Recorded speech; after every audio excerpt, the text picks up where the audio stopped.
আমি রীতি। আজ আমার বিয়ে হয়েছে। বাকি সব নতুন বধূর মতো আমিও আমার বাসররাতে বসে আছি।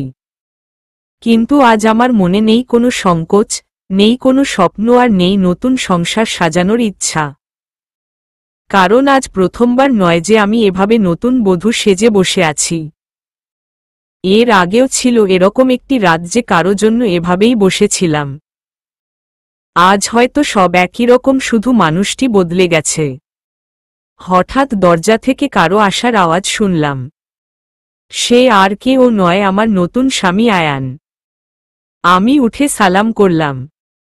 আয়ান, সালাম করা লাগবে না, বরং আপনি বিছানায় যেয়ে শুয়ে পড়ুন, আমিও সোফায় শুয়ে পড়ি।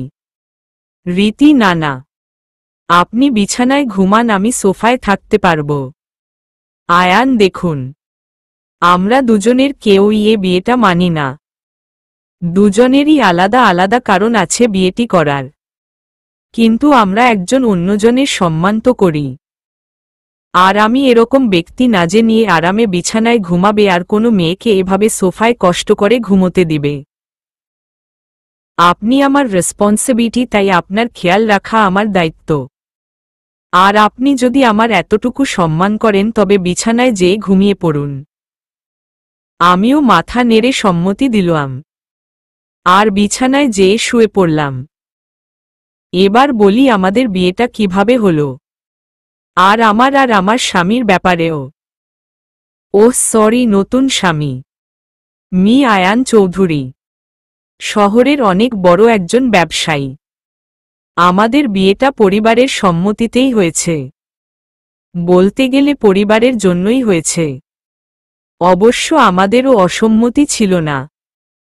আজ আমরা দুজনে এক পবিত্র বন্ধনে আবদ্ধ, কিন্তু এ বন্ধনে কোনো মনের জায়গা নেই। কারণ আমাদের দুজনের মনেই যে অন্য কারো নাম আগে থেকেই লেখা। মানে দুইজনের মনই অন্য কারো মায় জড়িত, অন্য কারো কাছে আমাদের মন বন্ধক রয়েছে। ভাবতেই চোখ দিয়ে এক ফোঁটা জল বয়ে গেল। বিয়েটা দুজনেই করেছি, কিন্তু এ বিয়েতে কোনো ভালোবাসা নেই, শুধু রয়েছে দায়িত্ব। তা নিয়ে আমাদের বিয়ের আগেই চুক্তি হয়েছিল। উনি আমার দায়িত্ব নিবে আর আমি উনার পরিবারের আর উনার ছেলের। হেই, উনার ছেলে আরিয়ান, উনার আর রিয়া আপুর ছেলে। রিয়া আপুকে তাই তো ভাবছেন? আয়ানের প্রথম স্ত্রী। তিনি এখন আর এ পৃথিবীতে নেই।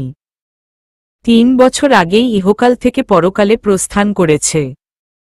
বিয়ের আগে তার ছবি দেখে জানতে পারলাম সে আর আমি একই ভার্সিটিতে ছিলাম, আর আয়ানও। তারা আমার সিনিয়র ছিল। আয়ানের সাথে কখনো দেখা না হলেও রিয়া আপুর সাথে প্রায়ই দেখা হতো। সরি, দেখা বললে ভুল হবে, ঝগড়া হতো। উনি আমাকে তেমন একটা দেখতে পারতেন না। এর কারণ ও আছে, আমি অনেক দুষ্ট প্রকৃতির ছিলাম। আর উনার সব টাইটাল নাকি চুরি করেছিলাম, তা উনি শুধু ভাবতেন অবশ্য। আজও হয়তো থাকলে আমার সাথে ঝগড়া করতেন। উনার স্বামীকে চুরি করেছি বলে অপবাদও দিতেন। কিন্তু উনার স্বামীর উপর তো আমার কোনো অধিকারই নেই, কারণ আমি উনাকে নিজের স্বামীই মানতে পারিনি। বিয়েটা করেছি শুধু পরিবারের জন্যে আর আরিয়ানের জন্যে। আরিয়ান এখন 9 বছরের, ক্লাস 2-এ পড়ে। দেখতে একদম তার বাবার মতো, যেমন সুন্দর তেমনি মায়াবী দেখতে, বিশেষ করে তার চোখ দুটি। আয়ানের ভাবি থেকে শুনেছি আয়ানের চোখে নাকি অনেক মায়া, কিন্তু কখনোই তাকাইনি, কারণ এখন আর কারো মায় পড়তে চাই না। একবার পরে অনেক কেঁদেছি, আর কাদার ইচ্ছা নেই, আর না কষ্ট সহ্য করার ক্ষমতা আছে। থাক, এসব বাদ দিয়ে এখন ঘুমিয়ে পড়ি। ঘুম থেকে উঠলাম সকালের আলো যখন চোখে এসে পড়ল। উঠে দেখি আয়ান এখনো ঘুমোচ্ছে, কিন্তু জানালা থেকে আসা আলো তার ঘুমে বিঘাত দিচ্ছে। তাই পর্দা বন্ধ করে শাওয়ার নিয়ে আসলাম। এসে রেডি হয়ে বাইরে চলে আসলাম। এসে দেখি আমার শাশুড়ি মা আর ভাবি আগে থেকেই উঠেছে। মা, আরে বৌমা, তুমি এত সকালে কেন? রীতি, আসলে মা ঘুম ভেঙে গিয়েছিল তাই। ভাবি তা ঠিক আছে, কিন্তু আমাদের নতুন বউ না কোনো সাজ না কোনো গয়না। যাও পরে আসো। রীতি ভাবি আসলে আমার সাজা পছন্দ না। ভাবি জানি, তাই তো গতকাল নিজের বিয়েতেও সাজনি। মা বিয়েটা কি তেমনভাবে হইছে নাকি? তোর দেবরের জন্য কিছুই করতে পারলাম না। ভাবি থাক মা, বাদ দেন। মা হম আর আমাদের নতুন বউ তো এমনিতেই চাঁদের টুকরা, ওর সাজা গুজা লাগবে না। ভাবি আমি বুঝি সুন্দর না? মুখ গোমরা করে। মা তুইও খুবই সুন্দর। ঈশিকা, আয়ানের ছোট বোন, কিন্তু মা জানো আমি ছেলে হলে ঠিকই আমার দুই ভাবির প্রেমে পড়তাম। পিছন থেকে এসে মাকে জড়িয়ে ধরে বলল। ভাবি বল, তোর ছোট ভাবির প্রেমে পড়তি? অবশ্য আমিও পড়তাম, আমার জালটা এতই সুন্দর। সবাই হাসাহাসি করতিসে। রীতি মা আমি আপনাদের জন্য চা বানিয়ে আনি। মা আরে না, তুই বসো, আমরা সব করব। রীতি মা আমার ভালো লাগে না এমনি বসে থাকলে। মা কিন্তু। রীতি প্লিজ মা। ভাবি আচ্ছা তাহলে আমি হেল্প করি। আর সাথে অনেক গল্পও করব কেমন? রীতি আচ্ছা। রীতি চা বানালো আর ঈশিকা ও ভাবির সাথে গল্প করল। আসলে গল্প করছিল না, শুধু শুনছিল। চা বানানো শেষে নিয়ে আসে। এসে দেখে মা, বাবা আর আয়ানের ভাইয়া আমান বসে আছে। বসে বসে গল্প করছে। আয়রা সবাইকে চা দিল। বাবা বাহ, অনেক মজা হইছে। তোমার মার চায়ের থেকেও মজা হইছে। আমান হ্যাঁ, অনেক অনেক ভালো হইছে।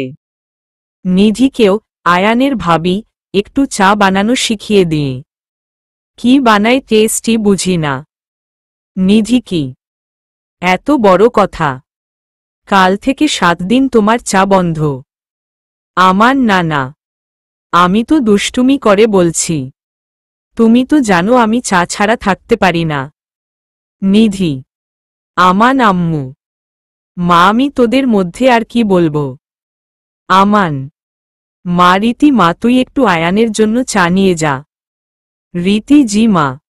রীতি যে দেখে আয়ান রুমে নেই।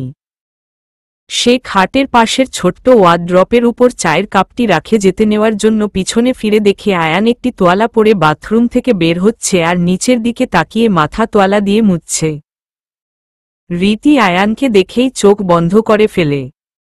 আয়ান তোয়ালাটি সোফার উপর ফেলে উপরে তাকিয়ে রীতিকে দেখে অবাক হয়ে যায়। রীতি সরি, আসলে আমি জানতাম না যে আপনি বাথরুমে। চোখ বন্ধ করে সাথে সাথে দৌড় দিতে নেয়। চোখ বন্ধ থাকায় কিছু দেখে না, তাই খাটের কোণার সাথে পা লেগে পড়ে যেতে নেই আয়ান তাকে ধরতে যেয়ে দুজনেই খাটের উপর পড়ে যায়। আয়ান চোখ রীতির চোখে পড়ে আর রীতি চোখ সরিয়ে অন্যদিকে তাকায়। রীতি আপনি যদি একটু উঠতেন। আয়ান রীতির কথায় কিছুটা লজ্জা পায় আর রীতির উপর থেকে উঠে যায়। রীতি এক দৌড়ে রুম থেকে বেরিয়ে যায়। রীতি, রুম থেকে সোজা কিচেনে আসলাম। রুম থেকে দৌড়ে বের হওয়ার কারণে ছাপিয়ে উঠেছি। আমায় দেখে ভাবি আর ঈশিকা মিটিমিটি হাসছে। কিছু বুঝে উঠতে পারলাম না। ঈশিকা সরি ভাবি। রীতি সরি কেন? ঈশিকা আসলে আমি ভাইয়ার কাছে কাজে গিয়েছিলাম, তখন দেখি। আসলে আমার দেখার কোনো মতলব ছিল না, কিন্তু চোখে পড়ে গেল। মিটমিট করে হেসে। বুঝতে বাকি রইল না তারা কি জন্য হাসছে। অনেকটা লজ্জা পেলাম। কথা ঘুরানোর জন্য জিজ্ঞাসা করলাম। রীতি ভাবি আরিয়ান আর নিশান উঠেছে। ভাবি না, তারা এখনো ঘুমুচ্ছে। রীতি ভাবি আমি ভাবছিলাম ওরা উঠলে ওদের পছন্দের কিছু বানিয়ে দিই। আজ আমার প্রথম দিন তো তাই। ভাবি ভালোই ভেবেছ। ওদের দুজনের এই চকোয়েট মেক্সাকে খুব পছন্দ। রীতি আচ্ছা ভাবি, থ্যাংক ইউ। হঠাৎ মা কিচেনে এসে বলে। মা রীতি মা এলাকার কিছু মহিলা আসছে নতুন বউ দেখার জন্য। মা মাথায় ঘোমটা দিয়ে আমার সাথে আসো। রীতি জি মা। ইশিকা মা আমিও আসি। মা তুই নাস্তা বানাতে তোর বড় ভাবির হেল্প কর। শুধু রীতি গেলেই হবে। ইশিকা আচ্ছা।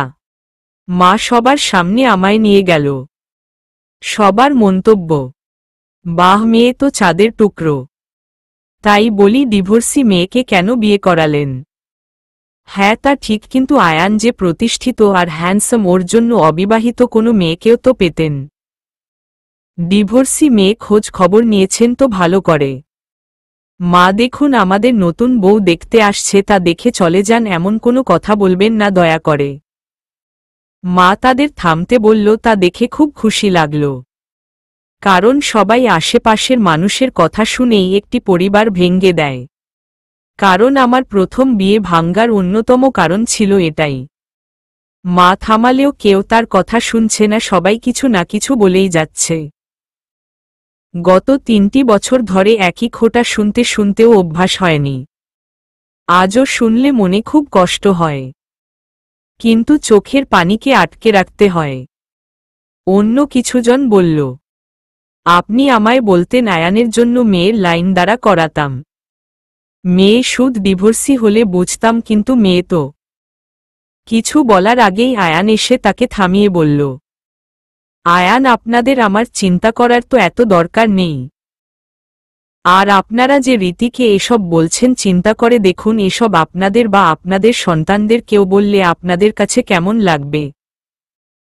আর হে, এসব ভাগ্যের খেলা, তাই আপনারা ভাগ্যকে নিয়ে পরিহাস না করে নিজের সংসারে খেয়াল দেন। আল্লাহই জানে আপনাদের ভাগ্য কখন আপনাদের সাথে খেলা খেলে বসে।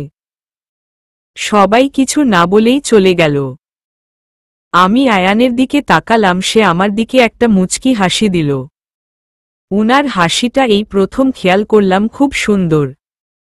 ভাবি আজ উনি যেভাবে আমার সম্মান রম্মা করলেন, তেমনি যদি 3 বছর আগে অন্য কেউ রম্মা করত, তাহলে হয়তো আমাদের জীবনটা আলাদা থাকত। আয়ান মা আমি অফিসে গেলাম। মা সে কি, কাল তো তোর বিয়ে হলো আর আজ অফিসে যাবি? ভ্রু কুচকে।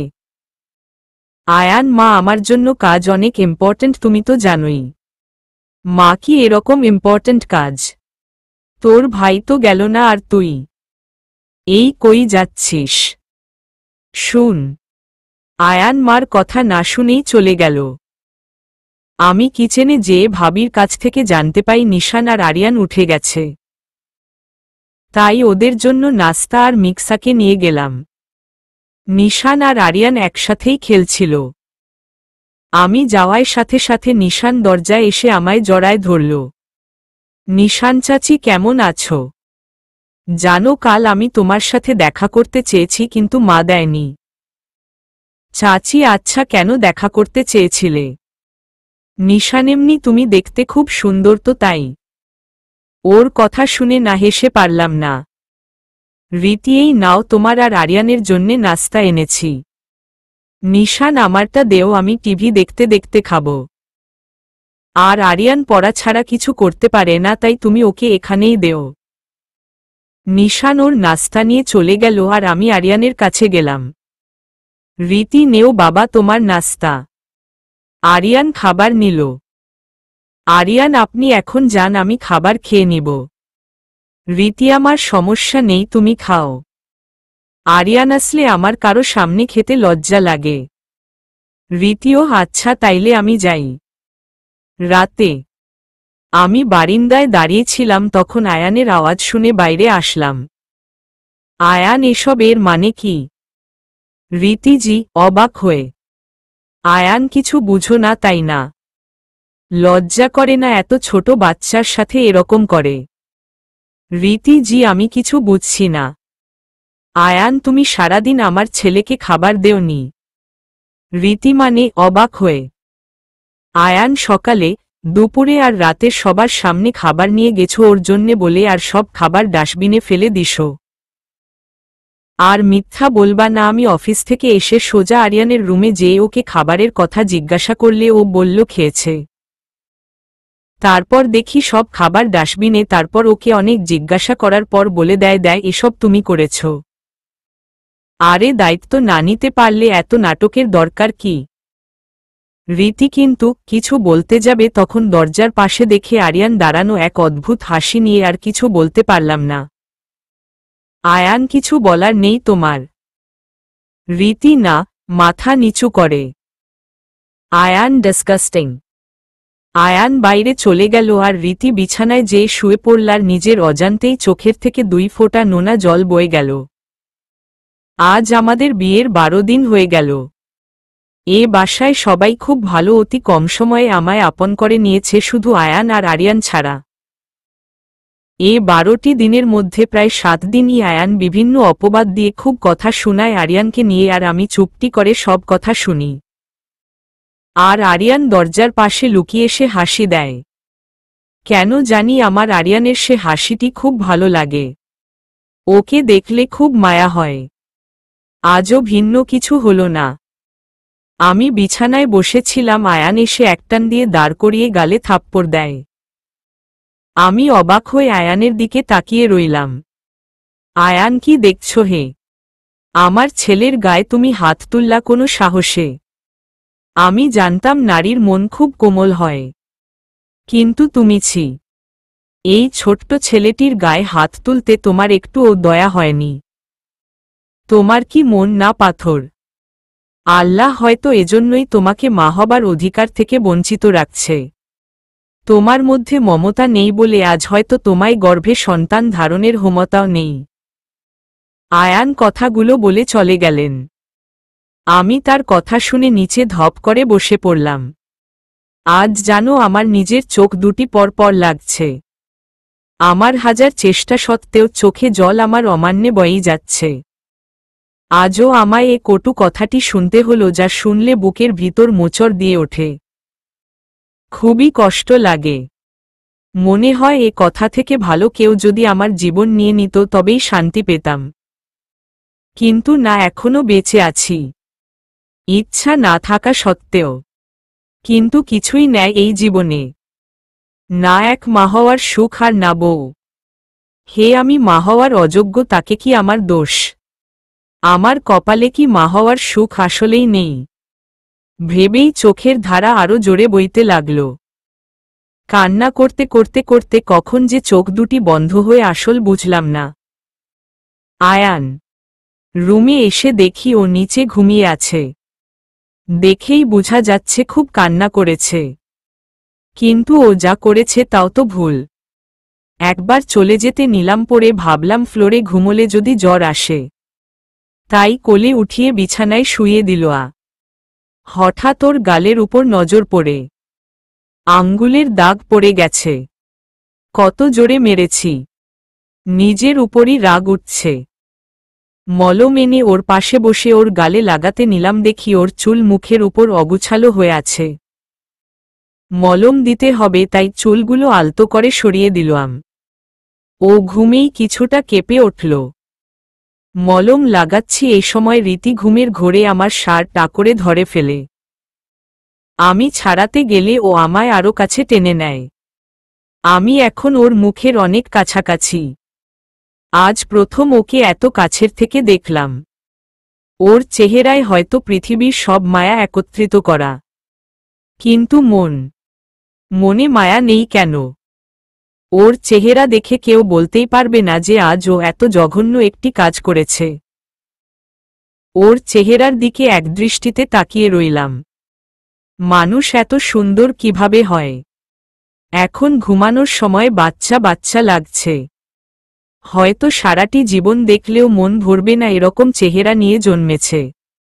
ওর দিকে অপলকভাবে তাকিয়ে আছি, যেন হারিয়ে গেছি অন্য কোনো রাজ্যে। আমার ঘোর তখন ভাঙল যখন রীতি ঘুমের তালেই বলল, রীতি রাফি। ওর দিকে অপলকভাবে তাকিয়ে আছি, যেন হারিয়ে গেছি অন্য কোনো রাজ্যে। আমার ঘোর তখন ভাঙল যখন রীতি ঘুমের তালেই বলল, রীতি রাফি।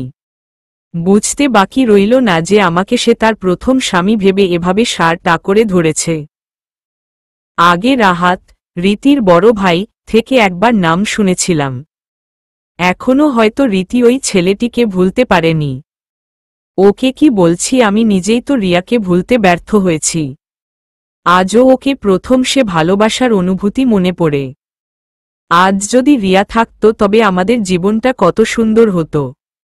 যাই হোক, কিন্তু এখন উঠব কিভাবে? মেয়েটি যেভাবে আঁকড়ে ধরেছে ওঠা সম্ভব না। জাগাবো না, থাক, বাদ দি। রিয়ার সাথে সেদিনগুলো ভাবতে লাগলাম। প্রতিদিনই ভাবি।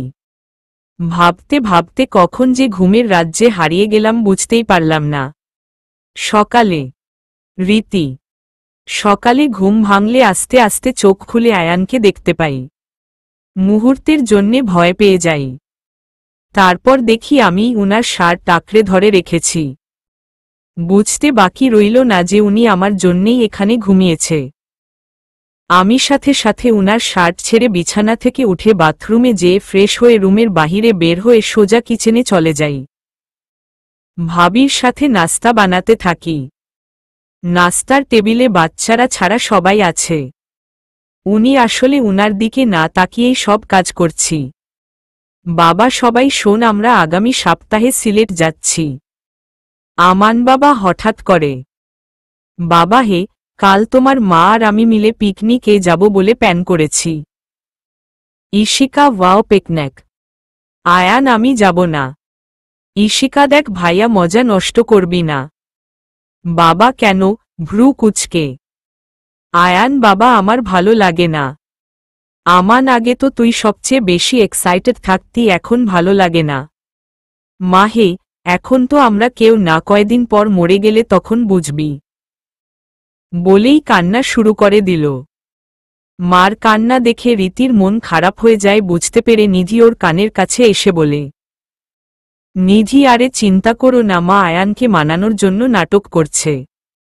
রীতি, আয়ান, আচ্ছা যাব। রীতি একবার মায়ের দিকে তাকায়, আবার সবার দিকে তাকায়, আর ঈশিকা রীতির দিকে তাকিয়ে চোখ টিপ মারল। বাবা, বৌমারা, তোমাদের পরিবারের সবাইকে আমন্ত্রণ দিয়ে দিও। বল আমাদের সাথে আসতে। সবাই একসাথে গেলে মজা হবে। নিধি, বাবা, আব্বু আম্মু তো ভাইয়াদের কাছে অস্ট্রেলিয়া আছে, তারা আসতে পারবে না। বাবা মন খারাপ করে। ছোট বৌমা করুণ দৃষ্টিতে তাকিয়ে, রীতি, আব্বু আম্মু তো গ্রামে, তারা আসতে পারবে না। আমি রাহাত ভাইয়া আর মাহিকে আসতে বলবো। বাবা, আচ্ছা, মুখে হাসি নিয়ে। নাস্তা শেষে ভাইয়া আর আয়ান অফিসে গেলেন, আর আমি মাহিকে ফোন দিলাম। মাহি, আমি বেস্ট ফ্রেন্ড আর ভাবি। আমরা সে ক্লাস 3 থেকে একসাথে। বলতে গেলে আমার কলিজার টুকরা। ছোটবেলা থেকে আমার সাথে আমরা একে অপরের সব কষ্ট সুখ সব ভাগ করে নিয়েছিলাম। আমার কষ্টে সবসময় ও আমার সাথে ছিল। আজ যদি আমি বেঁচে আছি তাহলে আমার পরিবার আর মাহির জন্য। বিশেষ করে মাহি, আমার ডিভোর্স হওয়ার পর পুরো ভেঙে গেছিলাম। মাহি ওর বাচ্চা ছেড়ে আমাকে বাচ্চার মতো দেখাশুনো করেছে। হাসি পাচ্ছে, তাই না? কিন্তু যদি ওদিন ও না থাকতো তাহলে হয়তো ওদিন মরে যেতাম। কিন্তু এ ব্যাপারে মাহি আর আমি ছাড়া কেউ জানে না। আসলে হয়তো কিছু বন্ধুবান্ধব হয়ই এরকম সুখে সাথে না থাকলেও কষ্টে সাথে থাকে। তাদেরকেই আসল ফ্রেন্ড বলে। যাই হোক, 10 বছর আগে ও আমার ভাবিও হয়। রাহাত ভাইয়া আর ও আগে থেকে একে অপরকে পছন্দ করত। বিয়েটা অবশ্য আমার দ্বারাই হয়। আচ্ছা, ফোনটা দেওয়া যাক। Ring ring. মাহি, হায় জানু, আজ আমার কথা মনে পড়ল। রীতি, কেমন আছিস? মাহি, তোকে ছাড়া ভালো থাকতে পারি। তোর ভাই কি এমনি এমনি বলে তার আপন বনি তার সতীন? হি হি। রীতি, আচ্ছা শোন, পিকনিকের সব কথা বলল।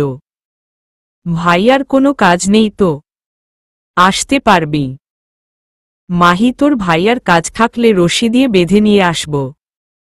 আমার জানুর সাথে কতদিন পর দেখা করার চান্স পাইছি, এমনি এমনি হাত ছাড়া করব নাকি? রীতি, আচ্ছা রাখি তাইলে, বাই। 1 সপ্তাহ পর। আজ সবাই পিকনিকের বের হচ্ছি। 3 দিনের জন্যে যাচ্ছি। বাবা একটি মিনি বাস নিয়েছে। ভাইয়ারা আসলে সবাই রওনা দিই। ঈশিকা আচ্ছা মাহি আপু। মাহি হ্যাঁ বল। ঈশিকা একটা জিনিস ভাবছিলাম। নিধি আমিও। মাহি কি? ঈশিকা তুমি আর রীতি ভাবি অনেক আগে থেকে ফ্রেন্ড না? মাহি হ্যাঁ অনেক। নিধি তাইলে তোমার ফ্রেন্ডকে একটু মজা আর দুষ্টামি শিখাতে পারোনি? সারাদিনে গুনে গুনে কথা বলে। মাহি একবার রীতির দিকে তাকালো, তারপর রাহাতের দিকে তাকিয়ে রাহাত আর মাহি দুজনে হেসে দিল। মাহি আমি রীতিকে দুষ্টামি শিখাব? রাহাত আপনারা বাচ্চেন যে এখন এত শান্ত হয়ে গেছে। আগে সারাম্মন বাদরের মতো শয়তানি করত, সবাই রীতির দিকে হা করে তাকায় রইল, মনে হয় যেন ভূত দেখছে। সারাম্মন শুধু দুষ্টামি বুদ্ধি মাথায় ঘুরত, কখন কার সাথে মজা নিবে। হাসতে হাসতে হঠাৎ চোখে জল এসে পড়ে রাহাতের। এখন ওর দুষ্টামিগুলো খুব মিস করি। বাসে পুরো পরিবেশ থমথমে হয়ে গেল। নিধি সিচুয়েশন সামলানোর জন্য বলে, চলো সবাই গানের কলি খেলি। রীতি, সবাই গানের কলি খেলছে আর আমি বাইরের প্রকৃতি সৌন্দর্য দেখছি। চোখ দুটি বন্ধ করে বাতাস অনুভব করছি। আয়ান হঠাৎ চোখ পড়ল। রীতি তার চোখ দুটি বন্ধ করে বাতাসে ছোঁয়ার অনুভূতি নিচ্ছে। ওর চুলগুলো বাতাসে উড়ছে, চেয়েও নিজের চোখ সরাতে পারছি না। হঠাৎ করে বাসে ব্রেক দেওয়ায় ঘোর ভাঙ্গে। ড্রাইভারের সাথে কথা বলে জানা গেল যে বাস নষ্ট হয়ে গেছে। বাসে অনেকক্ষণ থেকে সবার অস্বস্তি লাগছিল, তাই সবাই নিচে নেমে রোড এর পাশে দাঁড়ালাম। রীতি, অনেকক্ষণ হলো বাস নষ্ট হয়েছে, সবাই কথা বলছিলাম আর নিশান, আরিয়ান আর মাহিম বল নিয়ে খেলছিল। হঠাৎ খেয়াল করি বল রোডের মাঝখানে গিয়ে পড়েছে আর আরিয়ান বল আনতে গেল। কিন্তু অপর সাইড দিয়ে যে গাড়ি দ্রুত স্পিডে আসছে তাদিকে ওর খেয়ালই নেই। কিছু না ভেবেই দৌড় দিলাম, গাড়ি খুব কাছে এসে পড়েছিল তাই ওকে ধাক্কা দিল, এও নিজে সরতে পারলাম না। গাড়ি হয়তো তখন ব্রেক মারতে নিয়েছিল কিন্তু হয়তো সাথে সাথে পারেনি বলে গাড়ির পায়ের সাথে ধাক্কা লেগে নিচে পড়ে মাথায় আঘাত লাগলো আর চোখ দুটি বন্ধ হয়ে গেল। আয়ান, দেখি রীতি কোথায় দৌড় দিচ্ছে, ও তাকিয়ে দেখি আরিয়ান গাড়ির সামনে। আমি এগোতে নিব তখনই গাড়িটির সামনে থেকে রীতি আরিয়ানকে সরিয়ে নিজে আঘাত হয়ে গেল। যেয়ে দেখি মাথা থেকে সমানে রক্ত পড়ছে। কোলে ওর মাথা নিয়ে রুমাল দিয়ে মাথার রক্ত আটকালাম। গাড়ি চালকটি বলল, ওকে গাড়িওতে নিয়ে যেতে। আমি রীতিকে কোলে উঠিয়ে নিলাম, আমার সাথে মাহি ভাবি গেল। আর বাকি সবাই অন্য ব্যবস্থা করে আসবে বলছে। ওর মাথার রক্ত থামার নামই নিচ্ছে না। ওকে দেখে রিয়ার মৃত্যুর সময় মনে পড়ে গেল। ও গাড়ি চালানোর সময়ই ও অ্যাক্সিডেন্ট করে মারা যায়। ওর মাথা থেকেও খুব রক্ত পড়ায় ওকে বাঁচানো সম্ভব হয় না। আমি সেদিন ছিলাম না ওর কাছে, তাই ওকে বাঁচাতে পারিনি। কিন্তু আমি রীতিকে কিছু হতে দিব না। রিয়ার মৃত্যুর জন্য আজও নিজেকে মাফ করতে পারিনি। ওদিন যদি আমি ওর সাথে যেতাম তাহলে হয়তো এরকম হতো না। আরেকবার নিজেকে অপরাধী করার ক্ষমতা আমার নেই। রীতির কিছু হলে নিজেকে মাফ করতে পারবো না। এসব ভাবতে ভাবতে কখন চোখ দিয়ে পানি বইতে লাগলো বুঝতে পারলাম না। সেখানে আশেপাশে কোনো হাসপাতাল না থাকায় ওকে হাসপাতালে নিয়ে আসতে খুব দেরি হলো। অনেক রক্ত পড়েছে। হসপিটালে এনে ডাক্তার সোজা ওকে অপারেশন থিয়েটারে নিয়ে মাথায় ব্যান্ডেজ করে রক্ত দেওয়া শুরু করল। এতমনে সবাই এসে পড়েছে। সবার অবস্থা খুব খারাপ। আরিয়ান তো কান্না করতে করতে অবস্থা খারাপ করে ফেলেছে। মাহি ভাবি আর রাহাত ভাইয়া নিজেকে সামলাতে পারছে না। ঈশিকা, নিধি ভাবি আর আমান ভাইয়া তাদের সান্ত্বনা দিচ্ছে কিন্তু তারা নিজেরাও টেনশনে, অবস্থা খারাপ। বাবা নিজেকে অপরাধী মনে হচ্ছে, বারবার বলছে যে আমি যদি পিকনিকের কথা না বলতাম তবে আজ এমন হতো না। মাও সমানে কাঁদছে। বাবার ব্লাড প্রেশার ও লো হয়ে আসছে। আমি একমনে কেবিনের পাশে দাঁড়িয়ে চোখের পানি ফেলছি। মনে এক ভয় লাগছে যদি রিয়ার মতো রীতিকেও হারিয়ে ফেলি ভেবেই দমটা বন্ধ হয়ে আসছে। ডাক্তার কেবিন থেকে বের হলে সবাই তার কাছে যেয়ে জিজ্ঞাসা করতে থাকি। ডাক্তার ওনার মাথা থেকে অনেক বেশি রক্ত পড়েছে, তাই ওনাকে রক্ত দেওয়া হয়েছে। এখন আমরা কিছু বলতে পারছি না কারণ ওনার অনেক রক্ত পড়েছে। তারপরও ওনার জীবন এখন রিস্কের বাইরে। কিন্তু আগামী 6 ঘন্টায় ওনার জ্ঞান না ফিরলে সমস্যা হতে পারে। উনি হয়তো কোমাতেও যাইতে পারে। সবাই এখনো ভয় থাকলেও রিস্ক থেকে বাইরে বলে স্বস্তির নিঃশ্বাস নেয়। আরিয়া আয়ানের সামনে এসে, আরিয়ান বাবা বাবা সরি বলে কান্না শুরু করে দেয়। আয়ান না বাবা কান্না করে না, তোমার বল আনার জন্য যাওয়া ঠিক হয়নি, তাও এটাতে তোমার কোনো দোষ নেই। হাঁটু গেড়ে আরিয়ানের সামনে বসে, আরিয়ান কিন্তু এতদিন যা করেছি তাতে সম্পূর্ণ আমার দোষ, কান্না করতে করতে। আয়ান মানে অবাক হয়ে, আরিয়ান বাবা, আমার ক্লাসমেটরা আমায় বলেছিল যে শত মা নাকি খুব খারাপ হয়। প্রথমে ভালো ব্যবহার করলেও পরে অনেক খারাপ হয়ে যায়। আর তিনি নাকি তোমাকে আমার কাছ থেকে ছিনিয়ে নিবে। তাই এতদিন তোমায় মিথ্যা বলেছিলাম যে উনি আমার সাথে খারাপ ব্যবহার করে। সব মিথ্যা ছিল। আয়ানের এসব শুনে রাগ উঠে যায়। আরিয়ানকে থাপ্পড় মারতে নিলে মাহি আটকিয়ে ফেলে। মাহি ওকে মারলে রীতি কষ্ট পাবে। যে আপনি ওর ছেলের ওপর হাত তুলেছেন, আয়ানকে উদ্দেশ্য করে। আয়ান অবাক হয়ে তাকিয়ে থাকে। মাহি আরিয়ানের সামনে বসে বলে, মাহি তোমার ভয় হয়তো ঠিক ছিল, কিন্তু বাবা তোমার এটা করা ঠিক হয়নি। তুমি জানো রীতি তোমার বাবার জন্য না তোমার জন্য বিয়েতে হ্যাঁ বলেছিল। আরিয়ান উনি আজ আমাকে বাঁচাতে যেয়ে নিজে কেন গাড়ির সামনে এলেন, ফুপিয়ে কান্না করতে করতে। মাহি কারণ ও তোমার মা। আর যে কোনো মাই তার সন্তানকে নিজের জীবন থেকে বেশি ভালোবাসে। আরিয়ান কিন্তু উনি তো আমায় জন্ম দেয়নি। মাহি জানি না অন্য কেউ কি অন্য কারো সন্তানকে ভালোবাসতে পারবে কি না।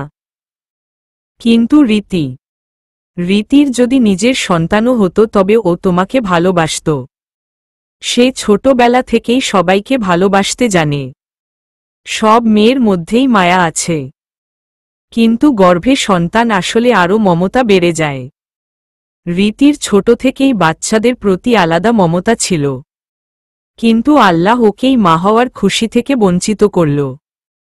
আরিয়ান আমি আছি না, উনার ছেলে।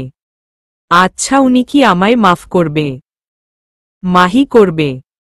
শুধু ওকে একটি বার মা বলে ডেকো তাইলেই হবে। সবার চোখে এখনো পানি, একটু আগে যা ভয়ের চোখে জল ছিল তা এখন রীতির কষ্টের অনুভূতির জল। হ্যাঁ, তারা হয়তো রীতির কষ্ট আজ অনুভব করছে।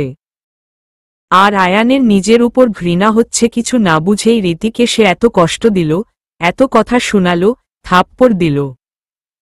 নিজেকেই ধিক্কার দিতে ইচ্ছে করছে। 5 ঘন্টা পর রীতির জ্ঞান ফিরল। সবাই গেল রীতির রুমে। সবাই রীতির অবস্থা জিজ্ঞাসা করছে। আরিয়ান অনেক সংকোচ হলেও রীতির সামনে গেল। রীতি তুমি ব্যথা পাওনি তো বাবু?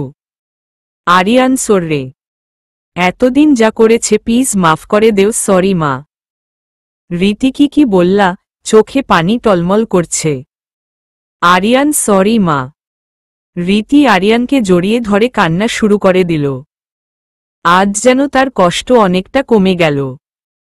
সে প্রথমবার মা ডাকটা শুনে নিজেকে কতটা সৌভাগ্যবান মনে করছে সে নিজেই কাউকে বুঝাতে পারবে না। রীতি আরিয়ানকে ছাড়লে আরিয়ান রীতির চোখের পানি মুছে দেয়। আরিয়ান মা, আমি তোমাকে আর কাঁদতে দিব না। রীতি মুচকি একটা হাসি দিল। রাহাত ইসস, আমার বোনটাকে কতদিন পর এত খুশি দেখলাম। কতদিন পর ওর মুখে হাসি দেখলাম। আরিয়ান, আরে এটা তো ছোট হাসি, বড় হাসি দেখবা। আরিয়ান একবার নিশানের দিকে তাকিয়ে হাসি দেয়। নিশান এক চোখ টিপ দিয়ে আঙ্গুলের ইশারায় ওকে বলে। আরিয়ান, এটা অবশ্য পিকনিকে করতাম, এখন এখানেই করি। হিহি। নিশান মুখে হাত রেখে মিটিমিটি হাসছে। ঈশিকা আর নিধিও মিটিমিটি হাসছে। এদিকে রীতি, রাহাত আর মাহি কিছুই বুঝছে না। আমান আর আয়ান কিছু দূরত্বেই ডাক্তারের সাথে কথা বলছে। আরিয়ান ঈশিকার কাছে গেল আর ঈশিকা ব্যাস থেকে কি একটা বোতল বের করে দিল। আরিয়ান সোজা আয়ানের কাছে যেয়ে বোতল আর মুখা খুলে দিল। আরিয়ান আয়ানকে ডেকে, আরিয়ান বাবা দেখ দেখ তেলাপোকা, বলার পর আয়ান নিচে তাকিয়েই তেলাপোকা দেখে ব্যাঙের মতো লাফানো শুরু করে। আর সবার হাসতে হাসতে অবস্থা খারাপ। আয়ান তো রাগে লুচি হয়ে গেছে, কিন্তু এ রাগের মধ্যেও তার চোখ আটকায় যায় রীতির হাসিতে।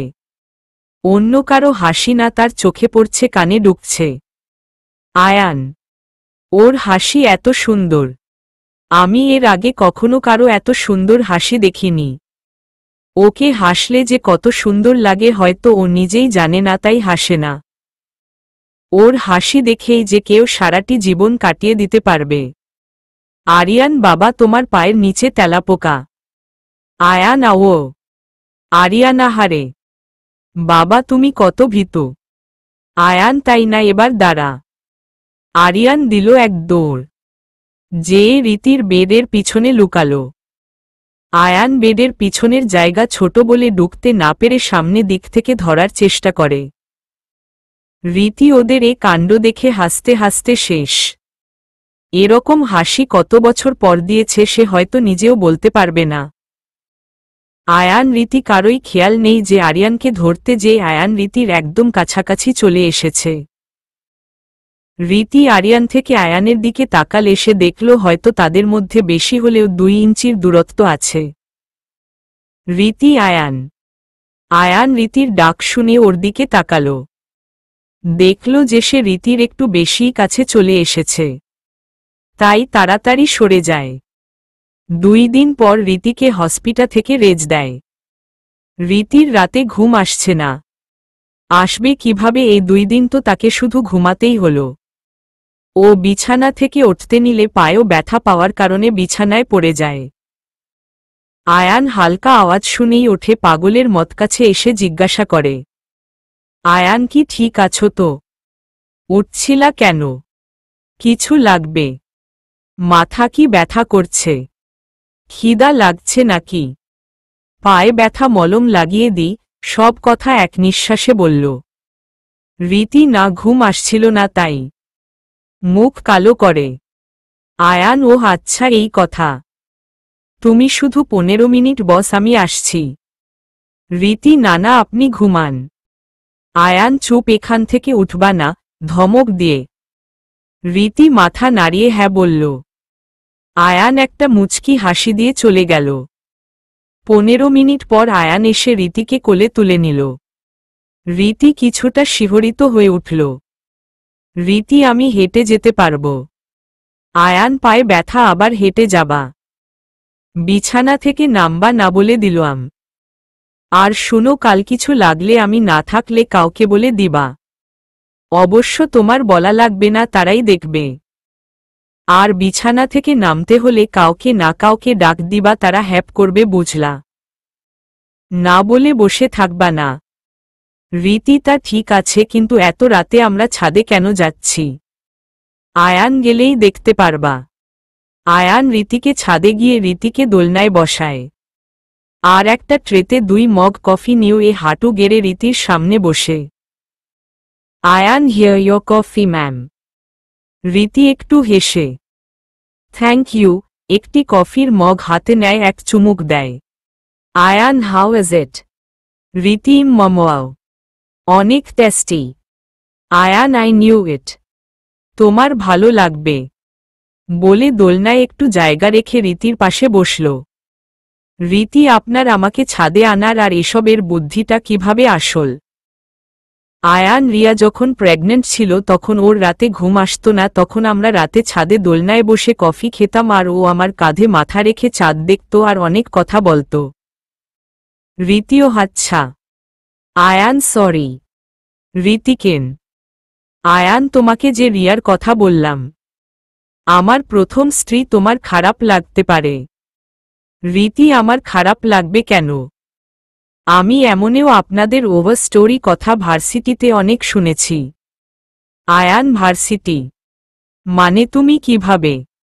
রীতি আমরা একই ভার্সিটিতে ছিলাম। আপনি আর রিয়া আপু 4th ইয়ার আর আমি STON ইয়ার। আয়ান কি? রীতিজি আয়ান কিন্তু আমি তো তোমাকে কখনোই দেখিনি। রীতি আপনি দেখবেন কি করে, আপনি তো শুধু ক্লাস আর লাইব্রেরি ছাড়া কোথাও থাকতেন না। আর আমার আর পড়ালেখার কোনো সম্পর্ক ছিল না যে দেখবেন। আমি নিজেই সারা জীবনে লাইব্রেরির চেহারা দেখিনি। আয়ান তুমি আমার ব্যাপারে এত কিছু কিভাবে জানো? রীতি আমি না, পুরো ভার্সিটি জানে। আয়ান কিভাবে? রীতি আহারে, আপনি যে পুরো ভার্সিটির ক্রাশ ছিলেন ভুলে যান। আয়ান ও হে, শুনেছি। তোমারও ক্রাশ ছিলাম নাকি? রীতি আমি আপনাকে তো তখন দেখিইনি, কিন্তু আমার এক ফ্রেন্ড ছিল নিশি, ও আপনাকে অনেক লাইক করত। আপনার আর রিয়া আপুর রিলেশনের কথা শুনে কান্না করতে করতে শেষ। আপুকে কত যে বকা দিয়েছিল। যাই হোক, কিন্তু আপনারা দুইজন আমাদের ভার্সিটিতে এত ফেমাস ছিলেন, তারপরও আপনাদের ওভার স্টোরি কেউ জানল না কেন? আয়ান রিয়া আমাকে মানা করে দিয়েছিল। আমাদের দুইয়ের এক ফ্রেন্ড ছাড়াও কেউ জানে না। রীতি আমাকে বলবেল। আমার অনেক ইচ্ছা আছে জানার। আয়ান বলবো না কেন? তাহলে শুন। 11 বছর আগে আমি তখন অনার্স 4র্থ বর্ষে পড়ি। ক্লাস শেষে লাইব্রেরি গেলাম। তখন হয়তো বিকেল 4টা বাজে। সেদিন লাইব্রেরি বেশি কেউ ছিল না। লাইব্রেরির জানালার সামনে বসেছিলাম। তখন জানালার দিয়ে অপর সাইডে দেখি একটি মেয়ে নাচছে। কেন জানি সেখানেই চোখ আটকে গেল। এর আগে কোনো মেয়ের দিকে তাকায়নি, কিন্তু ওই মেয়েটির প্রতি কেন জানি একটা আকর্ষণ সৃষ্টি হল। কিন্তু আমি মেয়েটির চেহারা দেখিনি, কারণ মেয়েটি আমার দিকে পিঠ করে নাচছিল। মেয়েটির দিকে একদৃষ্টিতে তাকিয়ে রইলাম। ওর নাচ দেখে মুগ্ধ না হয়ে পারলাম না। সেদিন রাতে ঘুমাতে পারিনি। সারা রাত মেয়েটিকে নিয়ে ভাবছিলাম। পরের দিন বন্ধুর কাছে জানতে পারলাম যে আমাদের ভার্সিটিতে 3 মাস পর ডান্স কম্পিটিশন, তাই মেয়েরা সেখানে প্র্যাকটিস করে। আমি ক্লাস শেষে সেখানে গিয়ে দেখি দরজা বন্ধ। মেয়েটিকে জানার খুব ইচ্ছা হচ্ছিল, কিন্তু সেদিন আম্মুকে নিয়ে হাসপাতালে চেকআপের জন্য যেতে হতো। তাই একটি চিঠি রুমের বাইরের লকের সেখানে রেখে এসে পড়লাম, কিন্তু নিজের নাম লিখতেই ভুলে গেছিলাম। চিঠিতে ছিল, তোমার নাচ খুব সুন্দর। দেখে মুগ্ধ হয়ে গেলাম। মনে হচ্ছিল ময়ূরী নাচছিল। ওগো ময়ূরী, তোমার নামটা জানতে পারি? পরের দিন যেয়ে দেখি সেখানে আরেকটি চিঠি। এই যে মি লুকিয়ে লুকিয়ে মেয়েদের নাচ দেখতে লজ্জা লাগে না? দেখেন রাতে ভূত ধরবে হিহি। কিন্তু আমার নাচের তারিফ করলেন, তাই মাফ করে দিলাম। আসলে 3 মাস পর ডান্স কম্পিটিশনের খুব টেনশন ছিল। আমার আবার হারা পছন্দ না। কিন্তু আপনার কথা থুককু লেখা চিঠিটা দেখে মনটা খুব হালকা লাগছে। যাই হোক, ময়ূরী বলেছেন, তাইলে দেখি 3 মাস পর ডান্স কম্পিটিশনে চিনতে পারেন নাকি। আর হে, নো চেটিং এর রুম থেকে বের হওয়ার বা ঢোকার সময় দেখবেন না কিন্তু। এর আগে না আপনি আমার পরিচয় জানতে চাবেন না আমি আপনার। প্রমিস? ওকে। প্রমিস ভাঙলে কিন্তু রাতে ভূতজিন সব আসবে আর পেতনি ধরে নিয়ে যেয়ে বিয়ে করবে, কিন্তু বলে দিলাম। আর হে, কালকে আবার সেখানে চিঠি রেখে যাবেন। আমরা চিঠি চিঠি খেলব হিহি। এভাবে আমাদের প্রতিদিন চিঠি নেওয়া দেওয়া হতো। একসময় আমার ওর দুষ্ট মিষ্টি কথাগুলো ভালো লাগা থেকে ভালোবাসার রূপ নেয়। প্রতি সপ্তাহে আমাদের যে 2 দিন ভার্সিটি অফ থাকত, সে 2 দিন যেন প্রতি মুহূর্ত 100 বছরের মতো লাগত। এভাবে কথা বলতে বলতে 25 মাস কেটে যায়। হঠাৎ 3 দিন ধরে ওর চিঠি পাই না। তখন বুকটা ফেটে যাচ্ছিল। ওর প্রমিস না ভেঙ্গে থাকতে পারলাম না। ওর নাচরুমের সামনে দাঁড়িয়ে রইলাম। দেখি রিয়া রুম থেকে বের হয়ে আসলো, আমাকে দেখে থ খেয়ে গেল। তখন আমি ওকে জিজ্ঞাসা করলাম, আয়ান তুমি প্রতিদিন এখানে ডান্স প্র্যাকটিস কর? রিয়া তুমি সে যে আমায় চিঠি দিতে। আয়ান হ্যাঁ, কিন্তু এই 3 দিন ধরে আর চিঠি দেও না কেন? ও কিছু না বলে চলে যাচ্ছিল, ওর হাত ধরে ফেললাম। আয়ান কি হলো বল? রিয়া আর আপনার মায় জড়াতে চাই না, তাই চিঠি দিতে দিতে কবে ভালোবেসে ফেললাম বুঝতেই পারলাম না। তাই ও কিছু বলার আগে ওকে জড়িয়ে ধরে ফেলি। আয়ান তুমি জানো না এই 3 দিন তোমার চিঠি ছাড়া কিভাবে দিন কাটছিল। খুব কষ্ট হয়েছে। আমি যে ভালোবেসে ফেলেছি আমার ময়ূরীকে। রিয়াও আমাকে জড়িয়ে ধরল। তারপর থেকে আমাদের রিলেশন। কিন্তু আমার দুর্ভাগ্য ওই একদিনই আমার ময়ূরীর নাচ উপভোগ করতে পারলাম। সে 3 মাস ও জানালা বন্ধ রাখত। আমায় চিঠিতে বলেছিল যদি দেখি তবে প্রমিস নাকি নষ্ট হয়ে যাবে। আর আমাদের রিলেশনের 6 দিন পর কম্পিটিশন ছিল বলে আর রিয়াকে জোর করিনি, আমিই বলেছিলাম ওর নাচ একবারে ডান্স কম্পিটিশনে দেখব। তারপর যেদিনের অপেক্ষা ছিলাম সেদিন আসল ঠিকই, কিন্তু মা হঠাৎ অসুস্থ হয়ে যাওয়ায় আর কম্পিটিশনে যেতে পারিনি। পরের দিন শুনি ও নাকি হেরে গেছে, একটি STONE এর মেয়ে নাকি জিতল। রিয়া পুরা ভেঙ্গে গিয়েছিল, ও লাস্ট 3 বছর ধরে এই কম্পিটিশনে বিজয়ী হচ্ছিল। আর খুব ডিফারেন্ট মার্কে হেরে যাওয়ায় ও ডিসাইড করে ও আর ডান্স করবে না। আমার খুব ইচ্ছা থাকলেও রিয়াকে আর ডান্সের জন্য বলিনি। তারপর কি অনার্স শেষে বিয়ে আর 1 বছরের মধ্যে আরিয়ান আসল আমাদের জীবনে। খুব সুখেই চলছিল আমাদের জীবন। কিন্তু বলে না এত সুখ ভাগ্যে থাকে না। 3 বছর আগে রিয়া গাড়ি চালাতে গিয়ে অ্যাক্সিডেন্টে মারা যায়। খুব কষ্টে নিজেকে সামলেছি আরিয়ানের জন্য। এই ছিল আমাদের অস্পূর্ণ ভালোবাসার গল্প। তাকিয়ে দেখি আমার গল্প শুনে রীতি অবাক হয়ে আমার দিকে তাকিয়ে আছে। আয়ান কি হলো, এভাবে তাকিয়ে আছো কেন? রীতি আপনাকের গল্পে হারিয়ে গেছিলাম। আয়ান এবার তোমারটা বল। মুহূর্তেই রীতির মুখ কালো হয়ে গেল। আয়ান আচ্ছা বাদ দেও। রীতি না না, আমার জীবন সম্পর্কে আপনার জানার অধিকার আছে। আয়ান না, তোমার ইচ্ছা ছাড়া কারো তোমার জীবন সম্পর্কে কিছু জানার অধিকার নেই। রীতি আমার বলার ইচ্ছা নেই কে বলেছে? আপনাকে বিশ্বাস করি তাই বলার ইচ্ছা আছে। আপনি আমায় বিশ্বাস করেছেন তাই বলেছেন আপনার জীবনের ঘটনা, তাই না? আর স্বামী স্ত্রীর সম্পর্কে ভালোবাসা থাকুক না থাকুক বিশ্বাস থাকা লাগে। আয়ান তাহলে বল। রীতি, অনার্স 3য় বর্ষে থাকতে আমার আর রাফির দেখা হয়। দেখাটা বিয়ের কারণেই হয়। পারিবারিকভাবে বিয়ে ঠিক করার পর ওর সাথে দেখা করি, তারপর কথা শুরু হয়। কথা বলতে বলতে ও আমাকে নাকি ভালোবেসে ফেলে, কিন্তু আমি পারি না। আমার দিক দিয়ে ভালো লাগা পর্যন্তই সীমিত ছিল। কারণ আমার ইচ্ছা ছিল স্বামী ছাড়া কাউকে ভালোবাসব না। আর তখনও বিয়ে ঠিক হলেও বিয়ে হয়নি। মাঝে মধ্যে ও খুব মন খারাপ করত। আমারও খারাপ লাগত। কিন্তু একদিন ওকে প্রমিস করেছিলাম যে বিয়ের পর আমার সবটা দিয়ে ওকে ভালোবাসব। তখন ও খুব খুশি হয়। ওর সব কষ্ট নাকি নিমিষেই দূর হয়ে যায়। বিয়ে হয়। আমি আমার প্রমিসও পূরণ করি। ওকে আমার সব দিয়ে ভালোবাসি। অবশ্য ও কম বাসত না। ভালোই চলছিল আমাদের জীবন। কিন্তু সমস্যা শুরু হয় বিয়ের 2.5 বছর পর। সবাই বলা শুরু করে যে বিয়ের এত বছর পর আমার বাচ্চা হচ্ছে না। আমিও কনসিভ করতে পারছিলাম না। তারপর থকে রাফি আমার অনেক কথায় বিরক্তিবোধ করত। অবশ্য আমার কিছু বাচ্চামি স্বভাব নিয়ে আগেও বিরক্তি প্রকাশ করলেও তখন প্রায় আমার সব কাজেই বিরক্ত হয়ে উঠত। আমরা ডাক্তারের কাছে কনসাল্ট করি। তারপর দুজনই বিভিন্ন পরীক্ষা করি।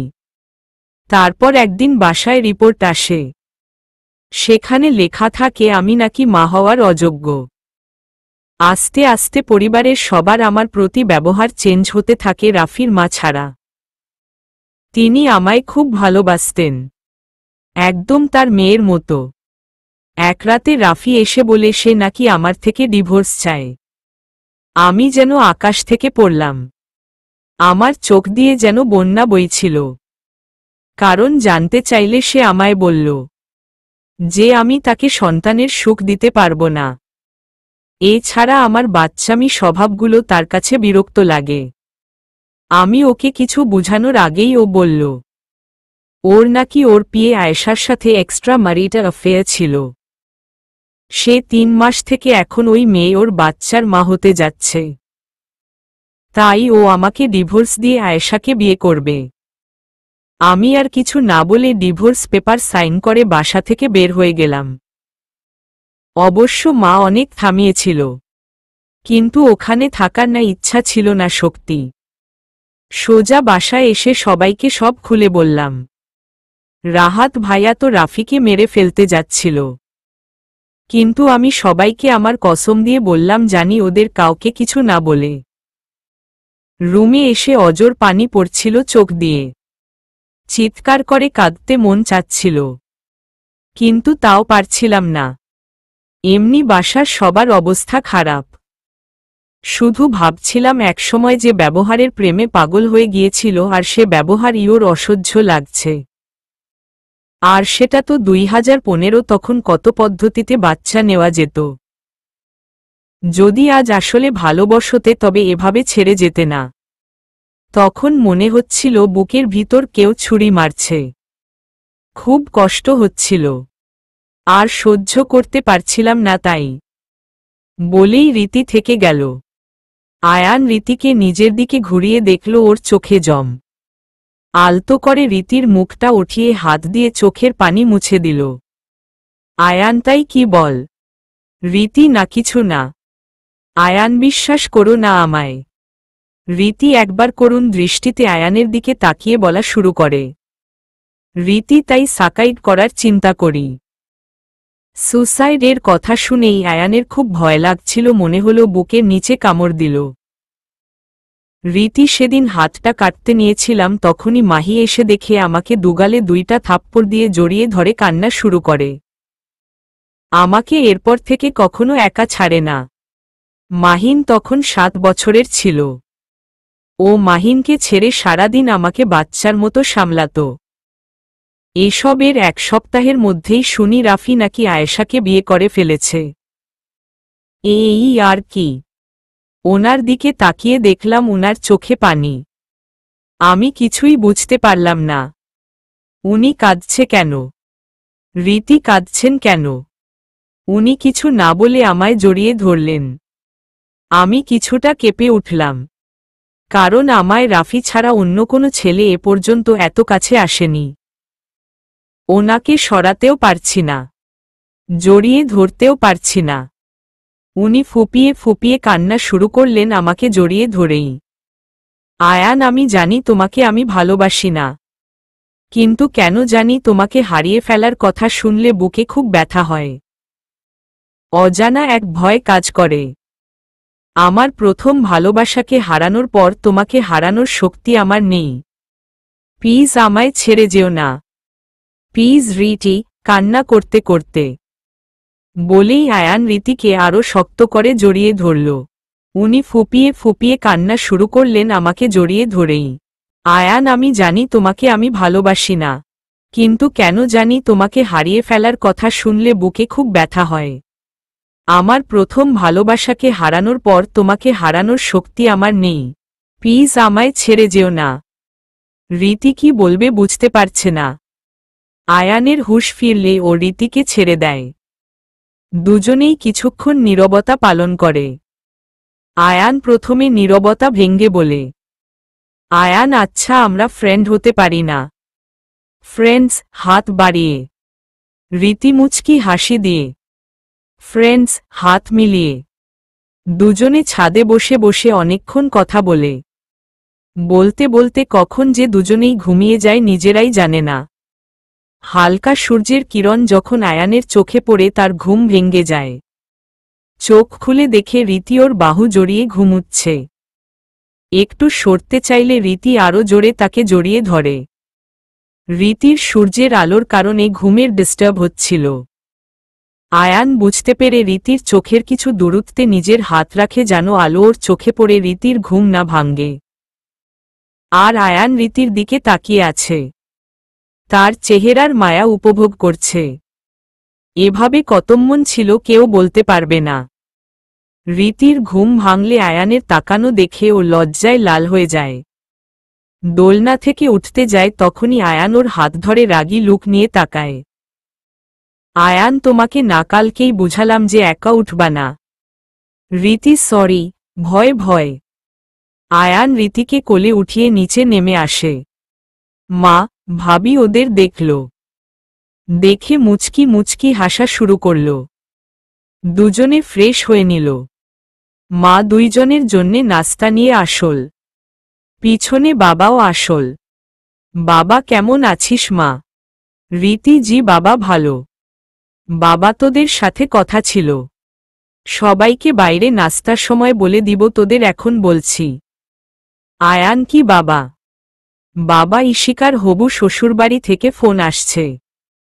ফাহিমের বাবা চায় আগামী 15 দিনে এনগেজমেন্ট করতে। রীতি, বাবা এটা তো খুশির খবর। বাবা, তা তো বটে, কিন্তু তুমি তো অসুস্থ। রীতি, বাবা ততদিনে ঠিক হয়ে যাব। বাবা, আচ্ছা মা, তাহলে তাদের হ্যাঁ বলে দি, মাথায় হাত বুলিয়ে দিয়ে বাবা চলে গেলেন। আয়ান রীতির পাশে খাবারের প্লেট নিয়ে বসল। আয়ান, বাবাকে তো বললে ঠিক হয়ে যাবে, আমার তো মনে হয় না। রীতি, কেন? আয়ান, আমার কথা যে কালকে বললাম একটাও তো শুন না। রীতি, আয়ান, এনগেজমেন্ট পর্যন্ত না ঠিক হলে যেতে দিব না, কিন্তু বলে দিল আমহম। রীতি, না না, ঠিক হয়ে যাব। আয়ান, গুড গের। নেও, এবার খেয়ে নেও। রীতি, আস্তে আস্তে 15টি দিন চলে গেল, আমি এখন অনেকটাই সুস্থ। সবাই খুব খেয়াল রেখেছে আমার, বিশেষ করে আয়ান আর আরিয়ানও। আজ ইশিকার এনগেজমেন্ট, তাই ওকে সাজালাম। ইশিকা, বাহ ভাবি, তুমি এত সুন্দর সাজাও। মাহি সাজাবে না? আমাদের ভার্সিটির বেটি কুইন ছিল। ইশিকা, সত্যি ভাবি। রীতি, মাহি, আগে জানো এমনি কত সুন্দর, এত মধ্যে সবসময় সাজুগুজু করত, পুরো পরি লাগত। এখনই না, আর সাজে না। ইশিকা, ভাবি প্লিজ আজ সাজো না। Please please. রীতি, না, ভালো লাগছে না। সবার অনেক বলায় ও রীতি সাজল না। ছেলেপক্ষ থেকে সবাই আসল। মেয়েপক্ষ ছেলেপক্ষকে স্বাগতম করতে গেল, কিন্তু রীতি গিয়ে যা দেখল তার জন্য মোটেও প্রস্তুত ছিল না। রীতি আর সামনে এগোতে পারে না, থেমে যায়। মেহমানরা রীতিকে ধাক্কা দিয়ে এগিয়ে যায়। মাহি রীতির পাশে গিয়ে দাঁড়ায়। দেখেই রীতির চোখে বিন্দু পরিমাণ জল পড়ে গেল। মাহি রীতির কাঁধে হাত রাখল। রাহাত এসে বলল, রাহাত, এই রাফি রাফি এখানে কি করে? আজ আমি আর ওকে ছাড়ছি না, মেরাই ফেলব। রাহাত সামনে এগোতেই রীতি রাহাতে হাত ধরে ফেলে। রীতি, ভাইয়া, তোমাকে আমার কসম দিয়েছিলাম, ভুলে গেছ? আরও ছেলে পক্ষ থেকে আসছে, প্লিজ কোনো তামাশা করো না। ইশিকার বিয়েতে কোনো সমস্যা হোক, তা আমি চাই না। রাহাত কিছুটা বিরক্তি দেখিয়ে চলে যায়। মাহি, তুই ঠিক? রীতি কথা থামিয়ে, আমি ঠিক আছি, হাসি দিয়ে। কিন্তু মাহি জানে এ হাসিতে কত কষ্ট লুকিয়ে আছে। রীতি, আরে মাহিন তোকে ডাকছে, তুই যা। মাহি, কিন্তু। রীতি, আমি ঠিক আছি, তুই যা।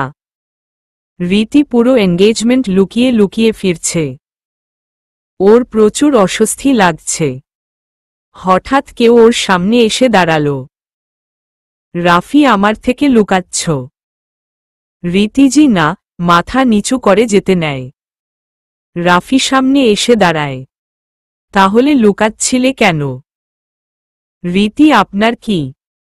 রাফি, শুনলাম এ বাড়ির ছোট ছেলের সাথে বিয়ে করেছ। রীতি নিশ্চুপ। রাফি, কি হলো বল। আয়ান পিছন থেকে এসে রীতির এক কাঁধে হাত রেখে আয়ান হ্যাঁ, ও এখন আমার ওয়াইফ।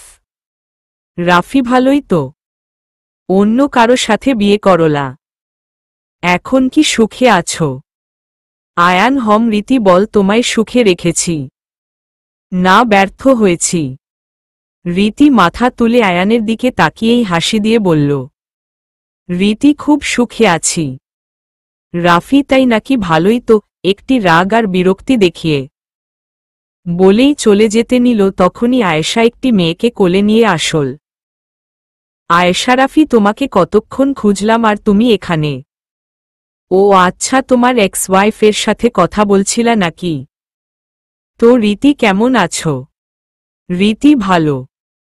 বাবুটা তো খুবই কিউট, বাচ্চা দেখলে রীতির সহ্য হয় না, ছোটবেলার অভ্যাস। রাফি আর আয়ান অবাক হয়ে রীতির দিকে তাকিয়ে রইল। আয়েশা, দেখতে হবে না আমার আর রাফির মেয়ে। রীতি একটু কাছে গিয়ে বাচ্চাটার গালটা ধরতে নেয়, তখনই আয়েশা ঝটকা দিয়ে হাত সরিয়ে দেয়। আয়েশা, কি করছো হে?